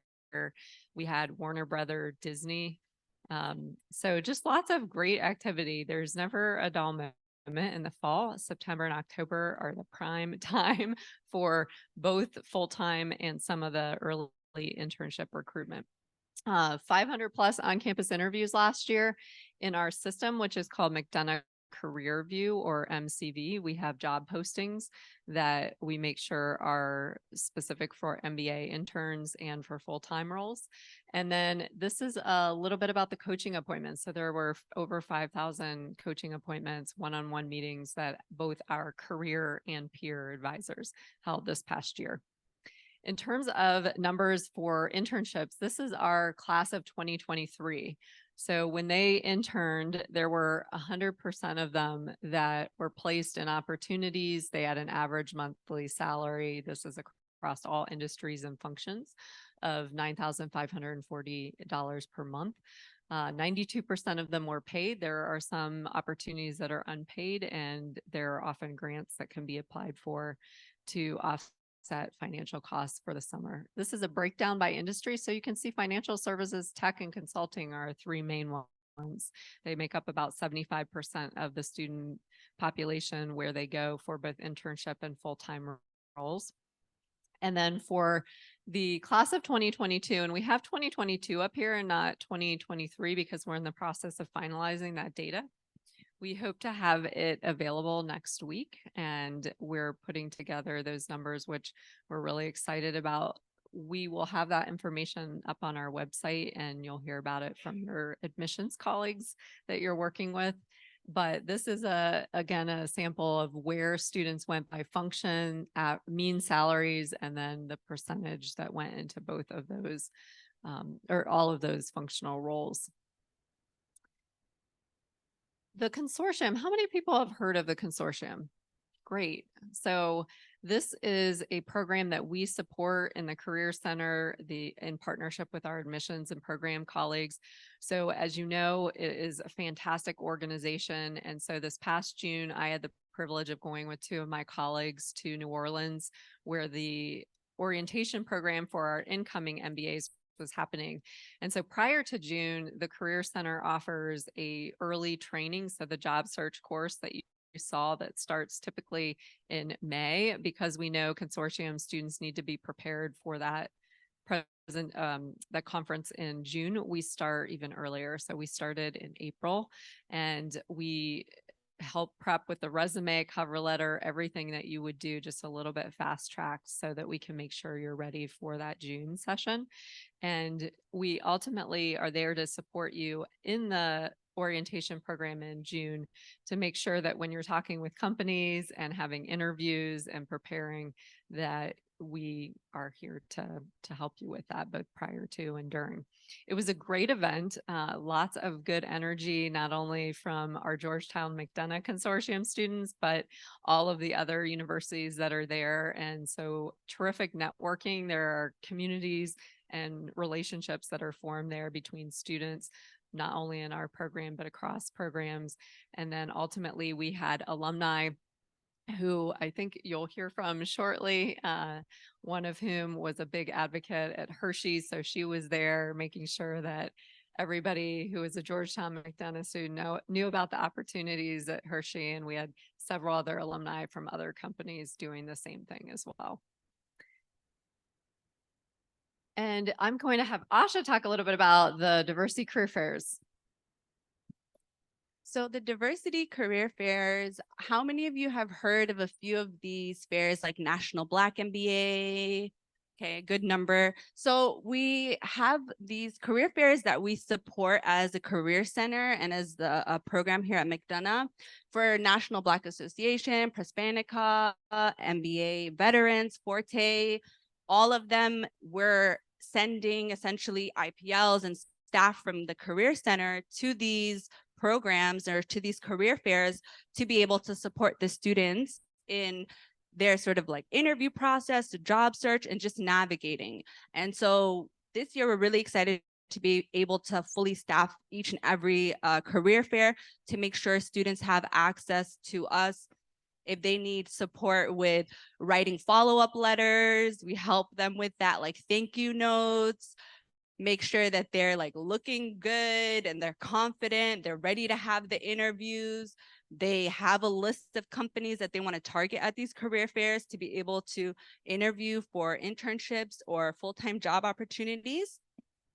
I'll share a little bit about National Black because that was the most recent one. It was held in Philadelphia. And I was one of the IPLs that was able to support our students. We had a really successful career fair for McDonough. So one student actually had, I believe, 4 interviews from one career fair. So that was really impressive. It just showed that he really prepared. He went to all the coaching sessions. He planned out what companies he wanted to target. He did all of his sort of like behavioral questions. So he really went out there and made sure that he, went to each company, introduced himself. And as IPLs, one of the things that we were doing at the same time was going to these different companies and institutions and making sure that our relationship was stronger, making sure that, our recruitment as a university with them was also happening simultaneously. Another really cool thing that happened at National Black was there was one student who had mentioned to me earlier that one of her dream jobs was to work in event management and to be able to also travel the world. I was like, that's a pretty big request, but we'll see what we can do.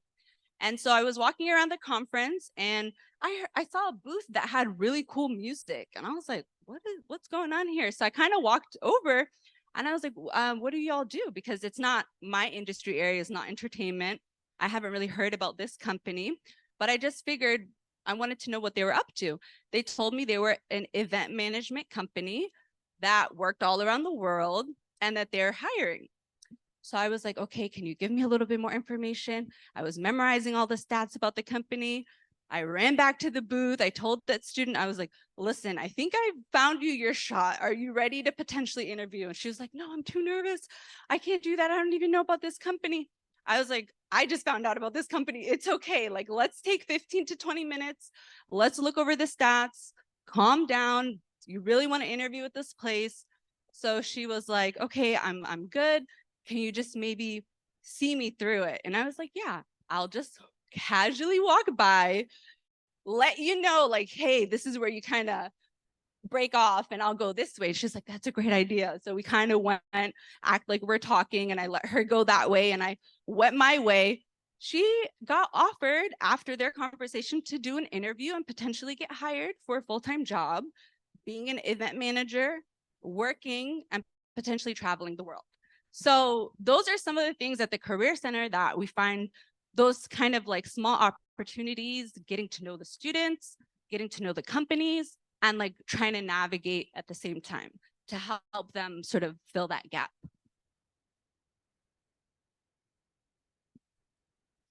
That's a great story. I love it. National Black MBA is in DC next year. So they all went to Philly and all the students went to Philly. So next year, next fall, it will be here in DC. So right around the corner from us, which is terrific. Absolutely. Yeah, we're excited to be able to host it. We're hoping to have a bigger presence. National Black this year, we had so many students and they all did so wonderful. So that was really exciting. And so then here are some of the dedicated company events, which is another diversity initiative that happens here at McDonough. These are some of the companies that host events with us in that area. For example, Bain hosts a panel with women in GWIB. And that's just one of the examples. And I know that EY and BCG and all of these companies have a diversity focus, and they do partner with a lot of student clubs. So the way you can find a little bit more information about how these companies engage with us is through the student clubs and the events that they co-host with them as well.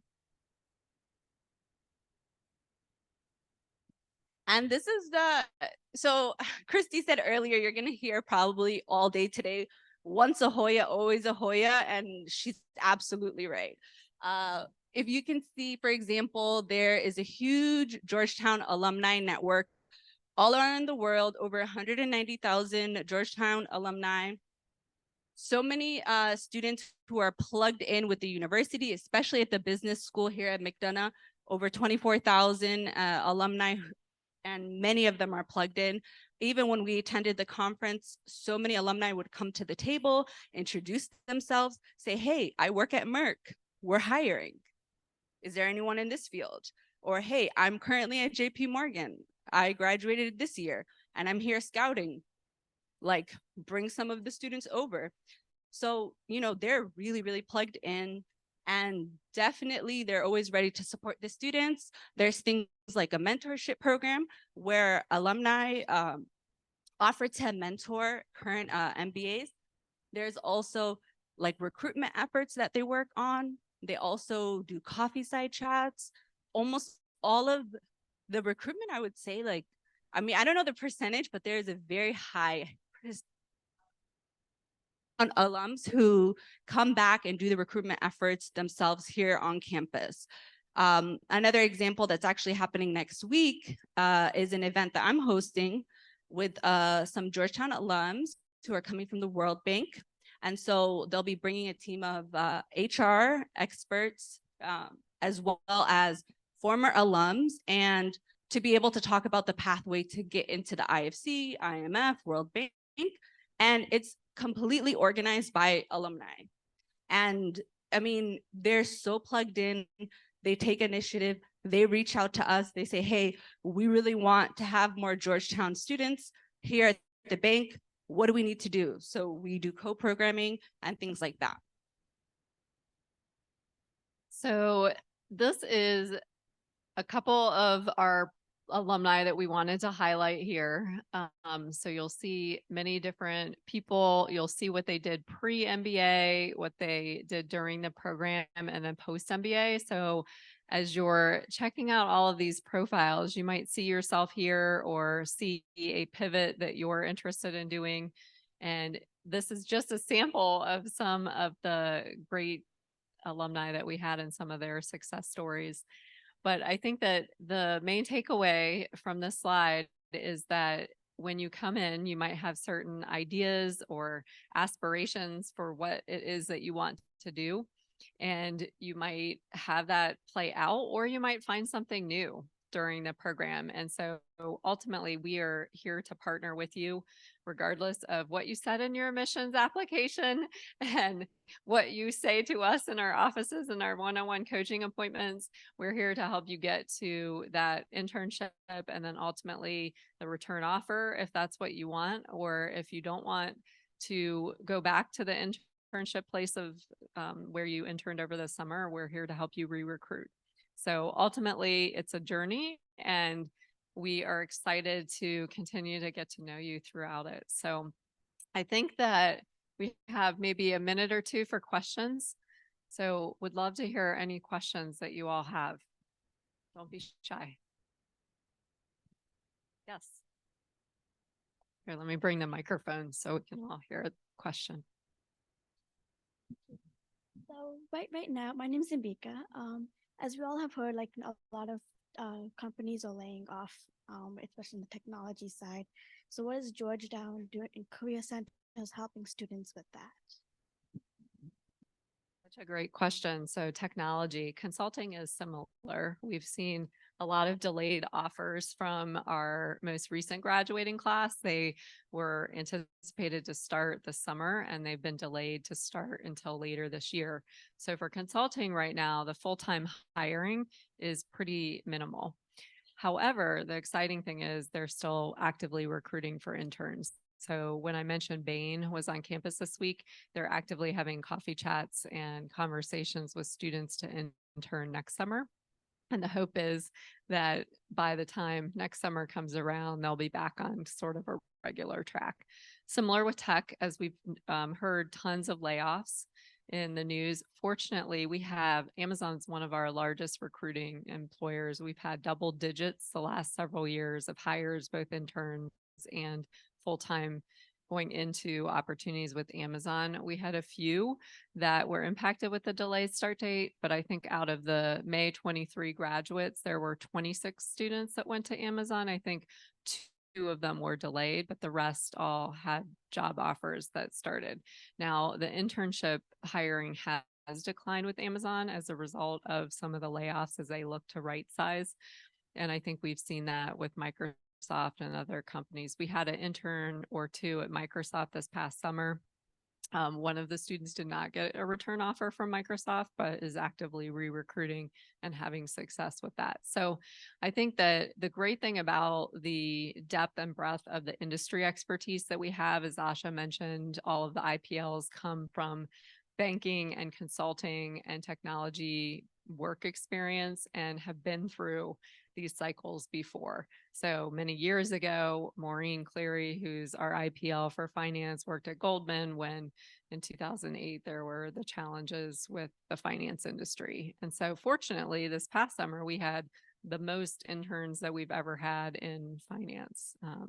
So there's ebbs and flows in many industries, and that's why we come up with parallel paths for you all and what that looks like. But I think ultimately we have a strong network, strong relationships. So I think I showed the May 2023 summer internships. The students who interned this past summer who are graduating in 2024, there were 99% of them who secured internship opportunities. So still really strong opportunities that students are getting. There just might have to be some pivots around, what the industries are doing and what the hiring looks like, out of our control, but ultimately will help you throughout that process. So great question.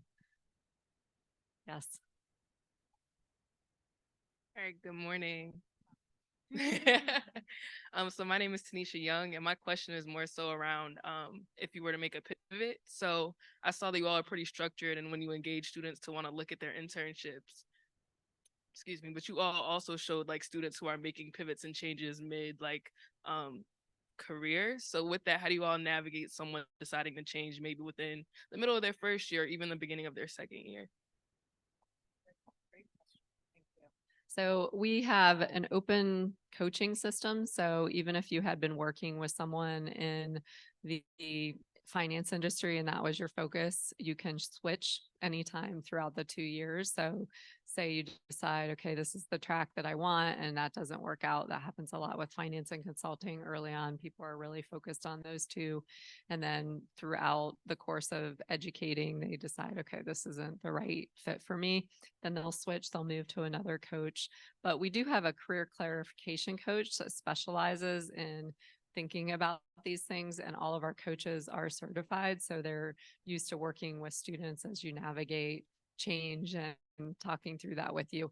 But the job search prep course does a lot of really good self-exploration, and we do some of those educational events throughout the year to really help you dive into who are you, what are your values, how do those align with the path that you're looking for. There's an accomplishment record that happens prior to coming in. And I had one student say to me, Christy, I hated having to do this before I got in, because I was trying to wrap up my job, and I was ultimately thinking that this is a lot of work to be doing prior to even starting the program. And he said, but it helped me so much, because when I started, I had the ability to pull from my accomplishment record as I was going through and navigating all these other things.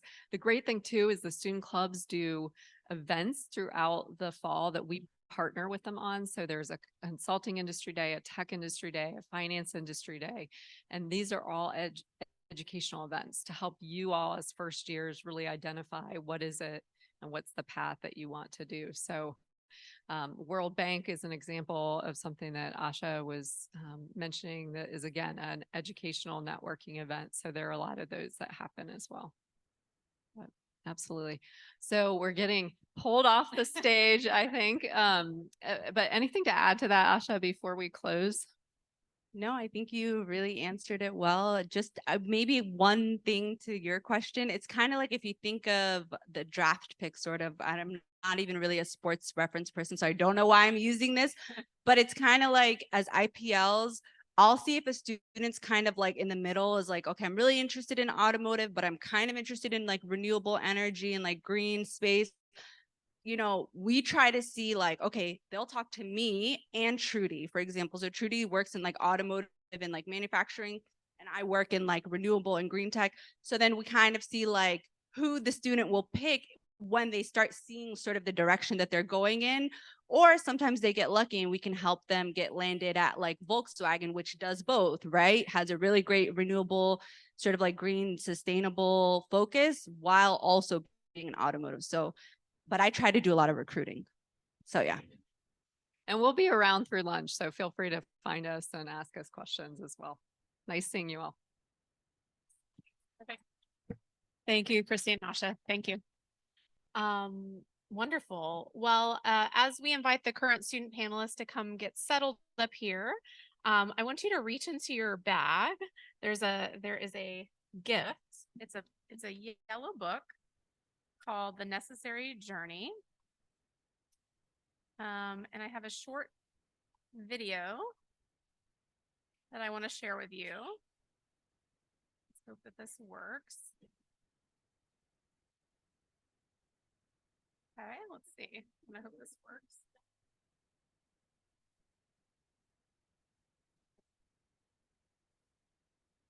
Oh my goodness.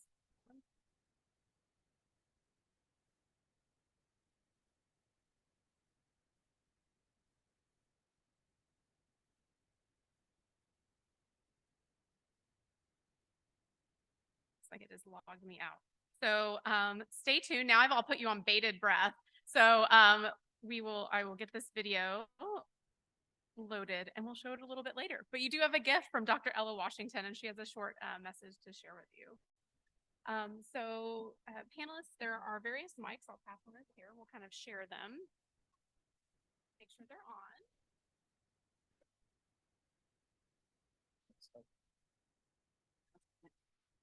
So I'd love to introduce some of our fabulous students who are joining us on a Saturday, I think before midterms. Midterms are coming up, aren't they? So this is a great procrastination time for you all as well. So I'd love to introduce our moderator, Mindy Shaw, and let her take it away. And you'll learn a lot of great things about our students and initiatives and resources and be able to ask them as questions as well. So turn it over to you, Mindy.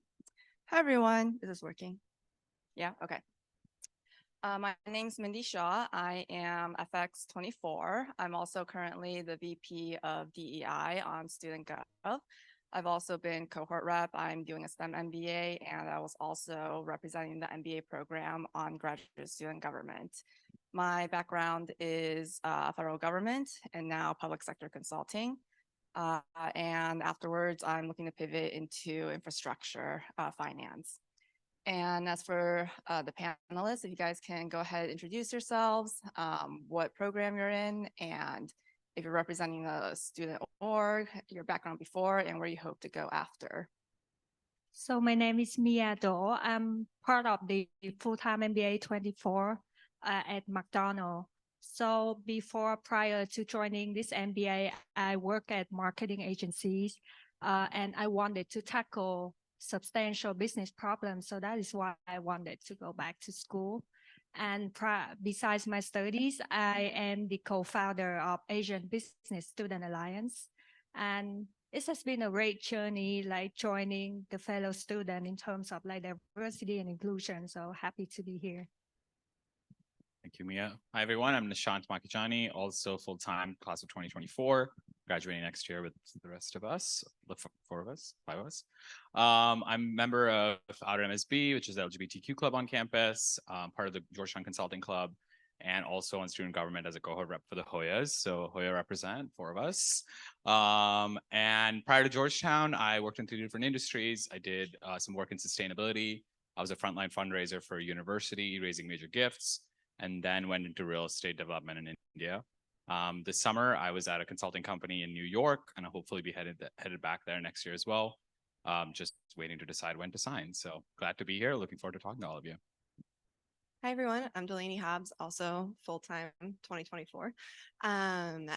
Pre-MBA, I was a project manager at a healthcare IT company for about 7 years. So it took a decent amount of time off prior to coming back to school between undergrad and grad school.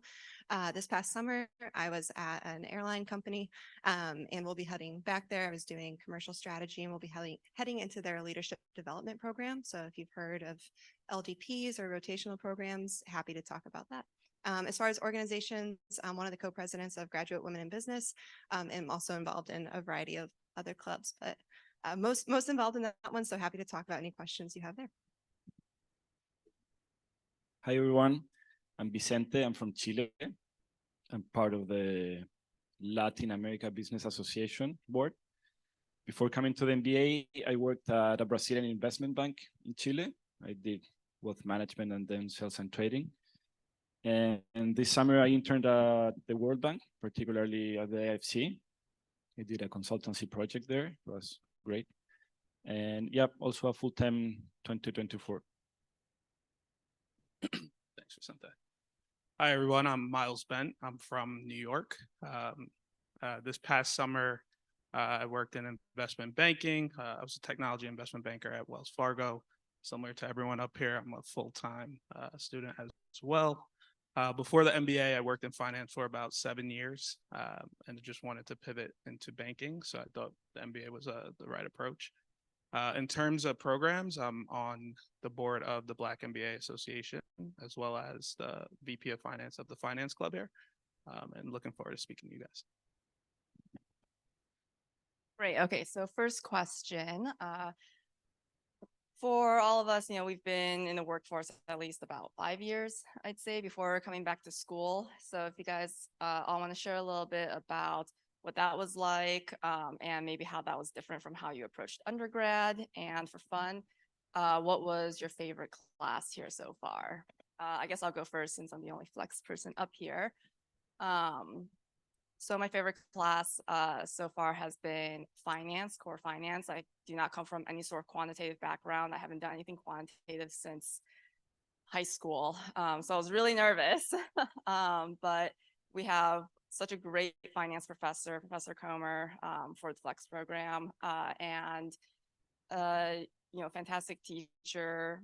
I learned so much and actually became pretty good at it to my own surprise. So I work at marketing agencies before, so I'm more on the creative side. So like coming back here is actually like very intimidating. So finance or like accounting class are like a big like challenge for me.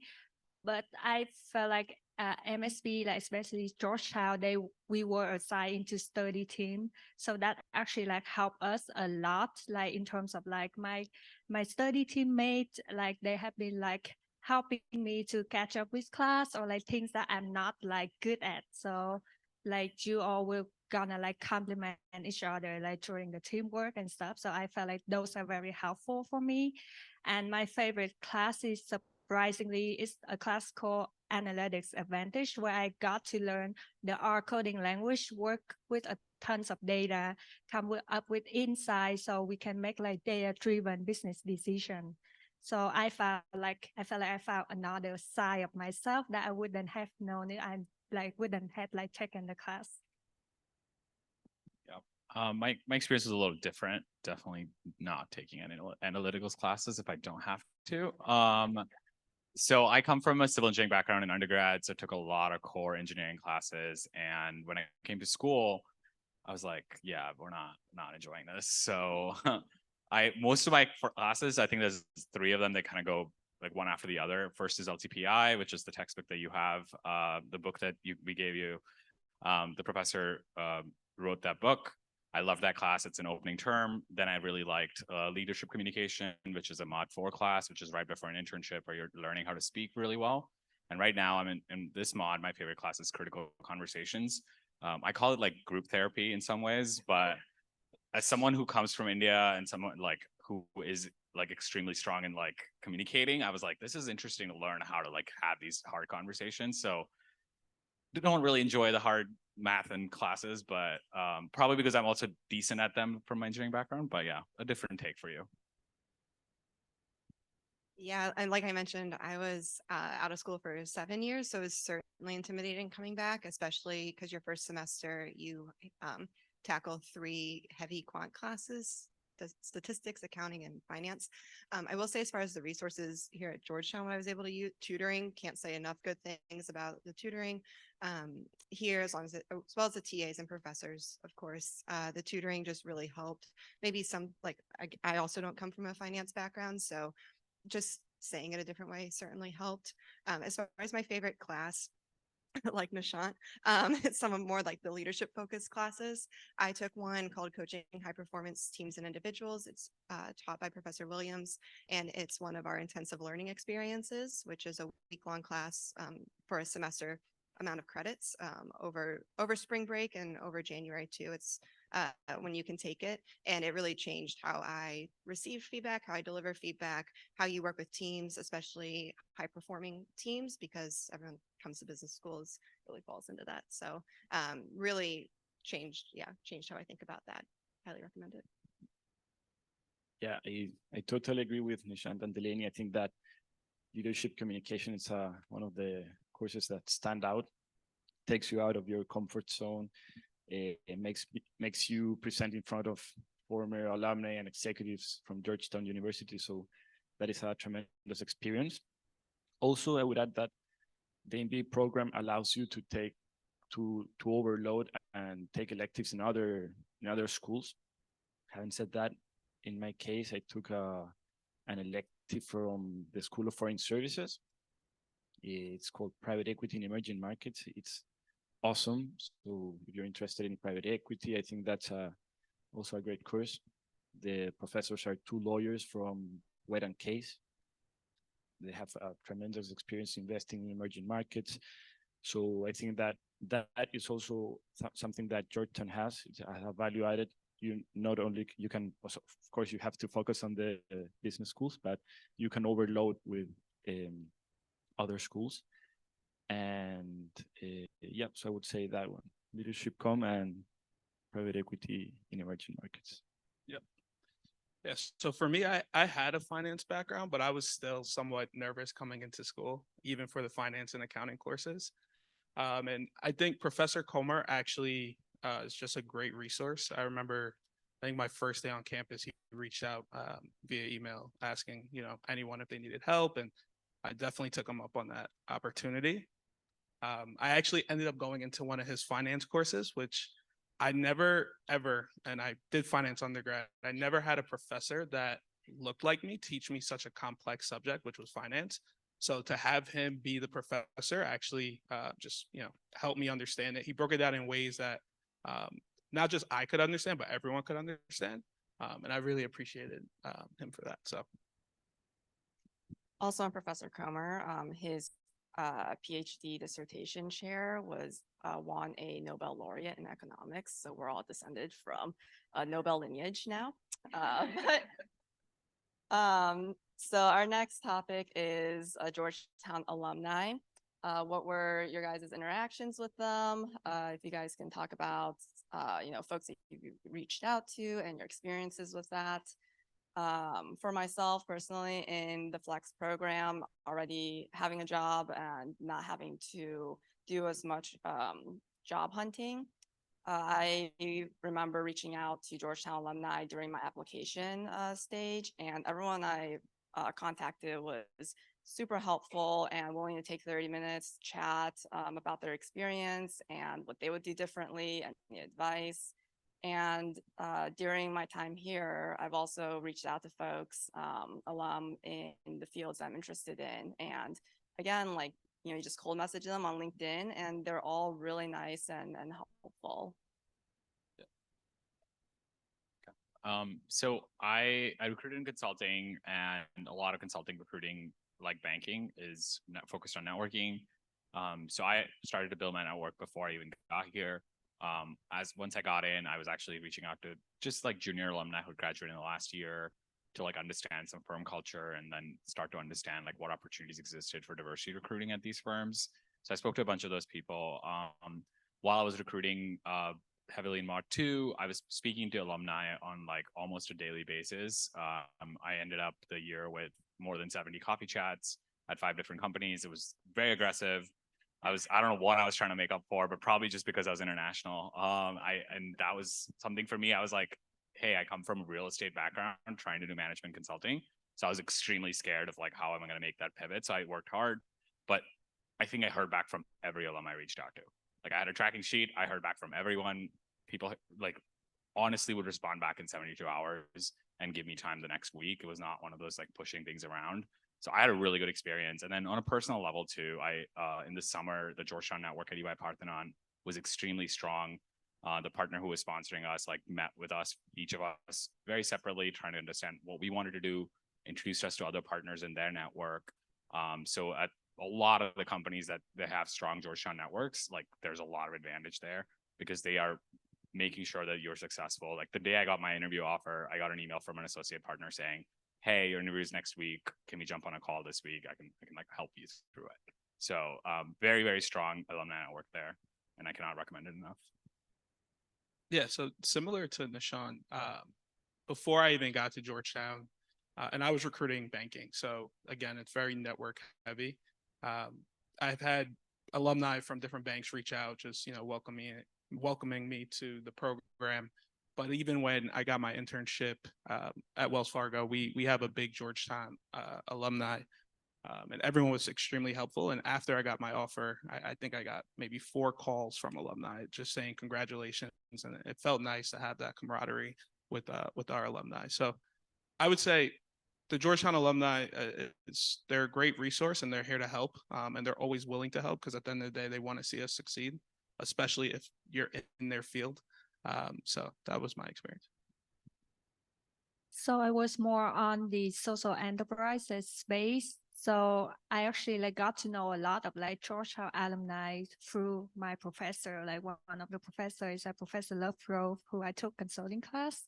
So like he actually like send out email to like student, like, here I have this opportunity, which you want to like if you're interested in like connect, he will like put you in touch with that like specific person. So I actually like felt like everyone at school, like alumni or like professor or like even like staff and like all of them, like within the Georgetown community, they would want you to like success. So that like just like coming here feeling like I get the support that I needed. It's like I feel like it's one of the most important thing when you consider like going to a business school, like whether they like trying to be like competitive and not sharing the resource, or they actually like supportive of each other so that we can all like be successful together. Everyone get a chance to answer? Yeah, okay. And it's not just student alums that make for a great network, but a lot of professors, they invite guest speakers who might not have gone to Georgetown themselves, but are also a great resource for you guys to expand who you meet and what industries, etc. And I guess sort of on that note, is anyone doing any of the certificates by chance? If you want to take a moment to talk about those. So we have a couple like specializing certificate programs, like the sustainable business one. There's real estate, data analytics, right? And I think I'm missing one more. Non-market strategy. Yes, that one. I'm in the consumer analytics certificate. And so what the certificate program is you apply, I think in the spring of your first year. And then if you're admitted, you take, you fill up your electives, not all of them, but with certain classes that will allow you to get the certificate. So I'm in the consumer, the consumer analytics certificate. And the reason I chose that certificate is because it is more data heavy. And like I mentioned, I don't come from a background with quant experience or really data analysis. And I felt with going into strategy and really just wanting to broaden my skill set, I thought the certificate would be a really safe environment to do that in and take a variety of classes.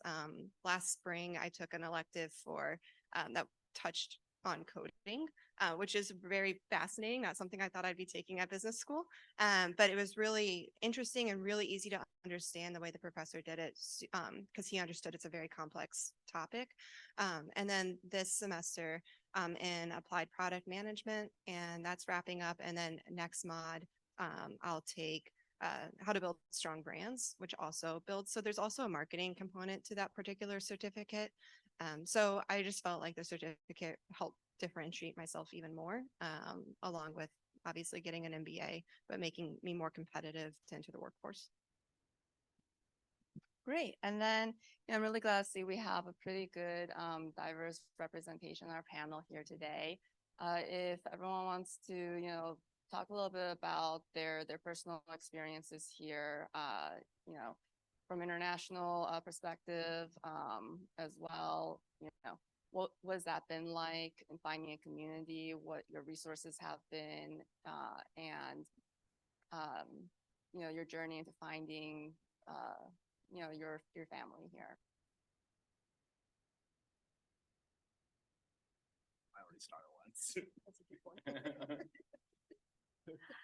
I mean, my experience in terms of DEI here in Georgetown has been extraordinary. Like, it has been so great for me. So from my experience, like me and Lana, another co-founder, we started the Asian Business Student Alliance without any knowledge about student organization.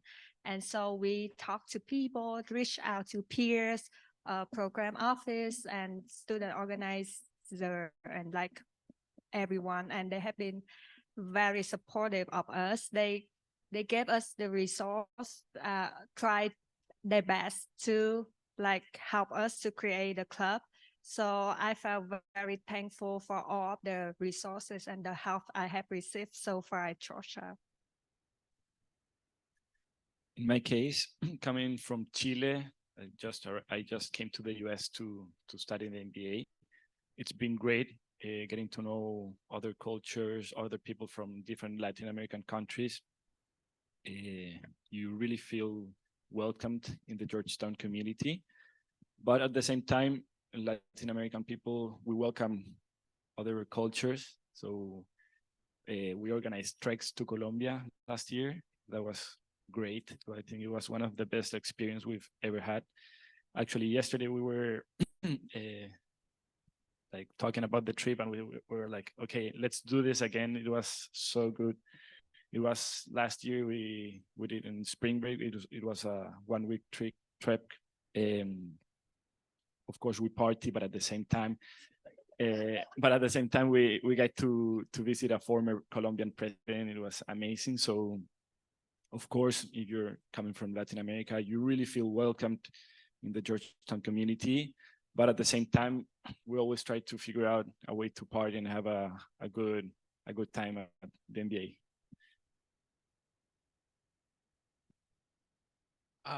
So for me, so for me, it's been a good experience. I mean, with Black MBA, we definitely come together and do events, and you know, we party. I mean, tomorrow we have our Rock Nation brunch, so so we definitely have. I mean, you know, but we have our fun, and you know, at the same time, it's just great to have such a good community. As well as I'm also in consortium too, so that's also nice to have your consortium fellows here on campus. So overall, it's been a good experience, and Georgetown tries to help as much as possible. So yeah, so I think for me, it's been the question was like something related to family. When I got here, I was like, I'd been in India for 3 years, and I was like really like got involved with my family in a way that I was like, I don't want to move back anymore. Like I just want to live in India. But once I got here, the people that I met, regardless of where they came from, regardless of what they identified as, I quickly found a community, a family that I could be part of. Forgot to say I'm part of LABA as well, which is the Latin Association. I'm involved in the Indian community as well. And as president of Out at MSB, it has been a journey to figure out how can we support LGBTQ students. We also party. We go to drag brunches. We do drag bingo.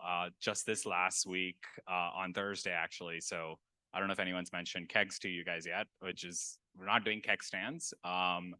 It's called Keeping Everyone at Georgetown Social.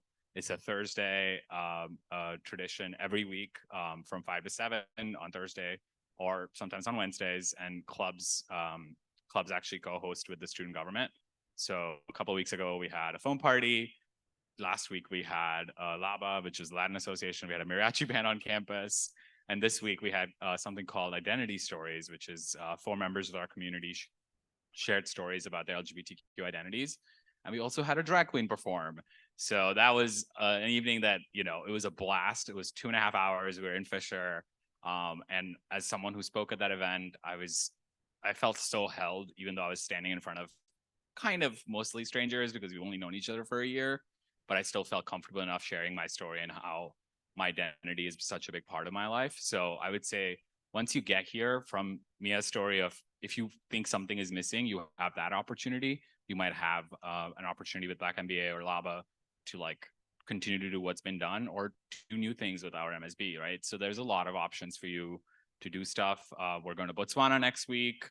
We're going to Ramba next week for the LGBTQ conference. And the campus has been really, really supportive of making sure that all diverse voices are being heard.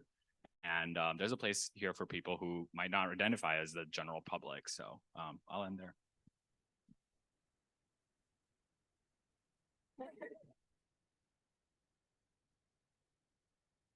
Yeah, I mean, Nishant summed up everything I think Georgetown stands for with diversity and whatnot, as did everyone else. Yeah, the one group I'll mention, unfortunately, we don't party, the graduate women in business. Yeah, but yeah, we're more of a professional club. So that being said, leading that club has been truly it's been an incredible experience. Where every club also, well, every professional club also has career days. And so at the end of October, we'll hold our annual conference, which is focusing, our motto for that event is finding your authentic career self, or excuse me, career path, and focusing on bringing your whole self to your career, which is something women as well as other minorities I know don't always feel comfortable with. So really excited to put on that conference. Well, I guess we do have fun. Nishant mentioned kegs. We are sponsoring the kegs.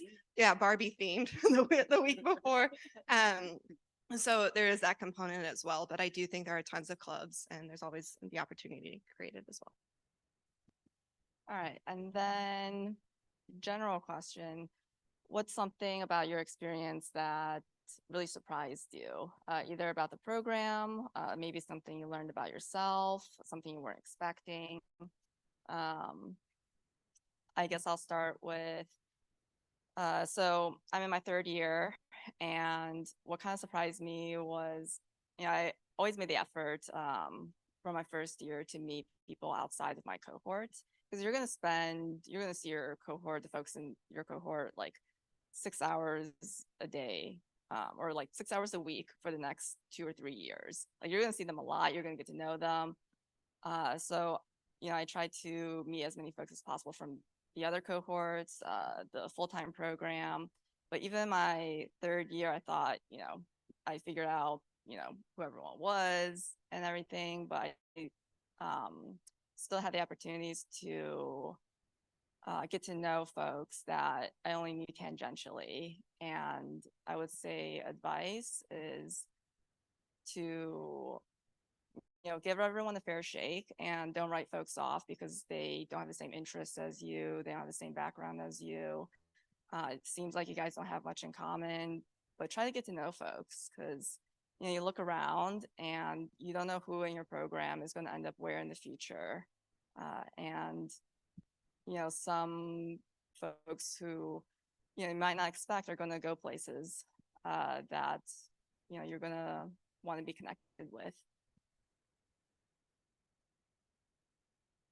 Yeah, I'll go. What would I wouldn't say anything really surprised me. And I guess that's a good thing, because when I was coming into the MBA, I knew what I wanted to do, which was investment banking. I knew I wanted to meet new people and make a new network and great friends, and and have fun as well. And that's kind of what I got. So for me, there was no surprises, and I'm happy about that. So I got the dream job that I've always wanted, and I met great people. So I couldn't ask for a better experience. I think it's a very difficult question, but to be honest, what really surprised me is how much people at the MBA travel. They go all over the planet, all over the place. Next week, these guys are going to Botswana. Later in the year, there's an Israel trek. What else? We're having treks to Japan, Argentina. Mexico was on the way. Fortunately, not many people were interested. But yeah, overall, I think that the experience that the MBA gives you is something that really shocks you. I was really impressed of the Georgetown community. Everyone is super welcome. You really get to meet people from different countries, different cultures in a deep way. So that is something that I was expecting that with the MBA experience, but it's something that really shocks you, being able to meet people from different cultures that it's gonna, and relationships that are gonna last for a lifetime. I think for me, the most surprising thing was how collaborative everyone was. Everyone talks about teaming so much when you're interviewing, when you're getting ready for business school, but you don't realize that all you do is teamwork. So like your individual assignments are usually like only 30 to 40% of the grade for a lot of classes. A lot of the work you do is teaming. The assignments, they recommend that you do with teams sometimes. I'm in 4 group projects, and it's like week 6, and I'm still not sure who's in which group because there's so much overlap. And I messaged one group yesterday about some dog food that we bought, and I was like, they're like, that's not the right class. That's for the ethics class. That's not for the business policy class. But there's so much teamwork. What I loved about all of it in the first year, especially, was if you are recruiting, if you're busy, if you have an interview week, all you have to say is a week in advance, just like let the team know, hey guys, is it okay if I pull my weight this week? Next week, you guys can cover me. So like mod 1, I'd not started recruiting yet. And I was like kind of just like slowly getting there, and the banking people had already started. And mod 2, when I was like getting ready for my interviews, everyone was just like, no, you go, good luck, do well. Here's the interview questions that we had. Like people share a lot of information with each other. Like I know, even for classes, we are extremely collaborative in making sure like everyone understands the material. But at the end of the day, because at the end of the day, like me, not me, Mindy said, we all want to be successful. So if we make sure that we're successful here, we'll be successful together in the future. So like even coursework, like there was a lot of support around like finance or any of the classes. Like we were all sharing our notes with each other. And I think it was pretty amazing how we all stood up together for each other. Yeah, and the last thing I'll add to that is from the career perspective too. I came in thinking I knew what I wanted to do, and then took a couple of classes and realized I was learning a lot of skills that I could put to good use. So I can't say enough. We came in at the tail end of the career talk, but can't say enough good things about. It didn't necessarily surprise me, but just echoing what was said earlier about their support. I went to a career fair, and that's how I got my internship. And the Career Center came as well. And they're not just there to, give you advice on interviews and things like that. I definitely needed more of a pep talk at that point. So it was a on the spot therapy session, but it worked out. So can't say enough good things about them too. And keep an open mind, both with meeting people in your careers. You're going to learn a lot here. And whether it's formally in a classroom or through clubs, whatever it may be, there's a ton out there that you may not even know about yet. That's certainly where I fell. So yeah. All right. So I know we went a little bit over, so I'm going to hand this back to Sean. Thank you all. I could listen to you all forever. It's just really great to hear your experiences as you go throughout the program. So thanks for sharing them and being here with the students today. I think some of you are joining for lunch. We also have a whole other group of current students joining for lunch as well. So if you have any follow-up questions, please feel free to continue to chat with them. One aspect of diversity that we didn't even talk about today was people with children, right? If you have children, you are thinking about having children in the next couple of years, just know that there are other students in the program that do. It was a few years ago now, but there was one year where we had 30 babies born in the program in 1 year, and people were like, stop drinking the water, like don't drink the water. It was either the female student and or the male student's spouse so all that to say, you've probably seen kids running around at various events and kegs. And so you can make it work. You can figure it out, and just know that can be a part of your Georgetown journey as well. So with that, I teased the book a little bit. There is a video, but because you all are looking at it and because we talked about it, I just want to share a little bit more, and we'll do the video after lunch. But Dr. Ella Washington will be one of your first professors in LTPI. It's a panel of professors that teach that first week of course, leading teams for performance and impacts. We're big on acronyms here. I think IPL was another one we kept on saying, industry practice leads. So you'll learn a whole nother vernacular of words, but she's fantastic, and she recently wrote this book. And so it's our gift to you. Here's a hint: you can go ahead and read it, and then I think it's required reading, right, for that first week of class. So you will be already ahead when you start the program if you read it. But she's going to share a little bit more about you in the video. But take a look; she's fantastic. She's traveling this weekend to visit family on the West Coast, but she sends her regards in a great video to share more about why she was so passionate and led to write this book. So we'll share you more after lunch. Lunch is where you had breakfast. So Connolly Commons upstairs. Current students, if you can just disperse throughout the various tables. It's a buffet. There's no formal programming during lunch, so it's just chit-chatting. And then right around 1, we're going to do some informal tours of Hariri. And then after that, you're going to take a class. So Professor Iswar is going to teach you a really phenomenal class. You have the case study. If you haven't read it, maybe scan through it. Don't worry, there's not going to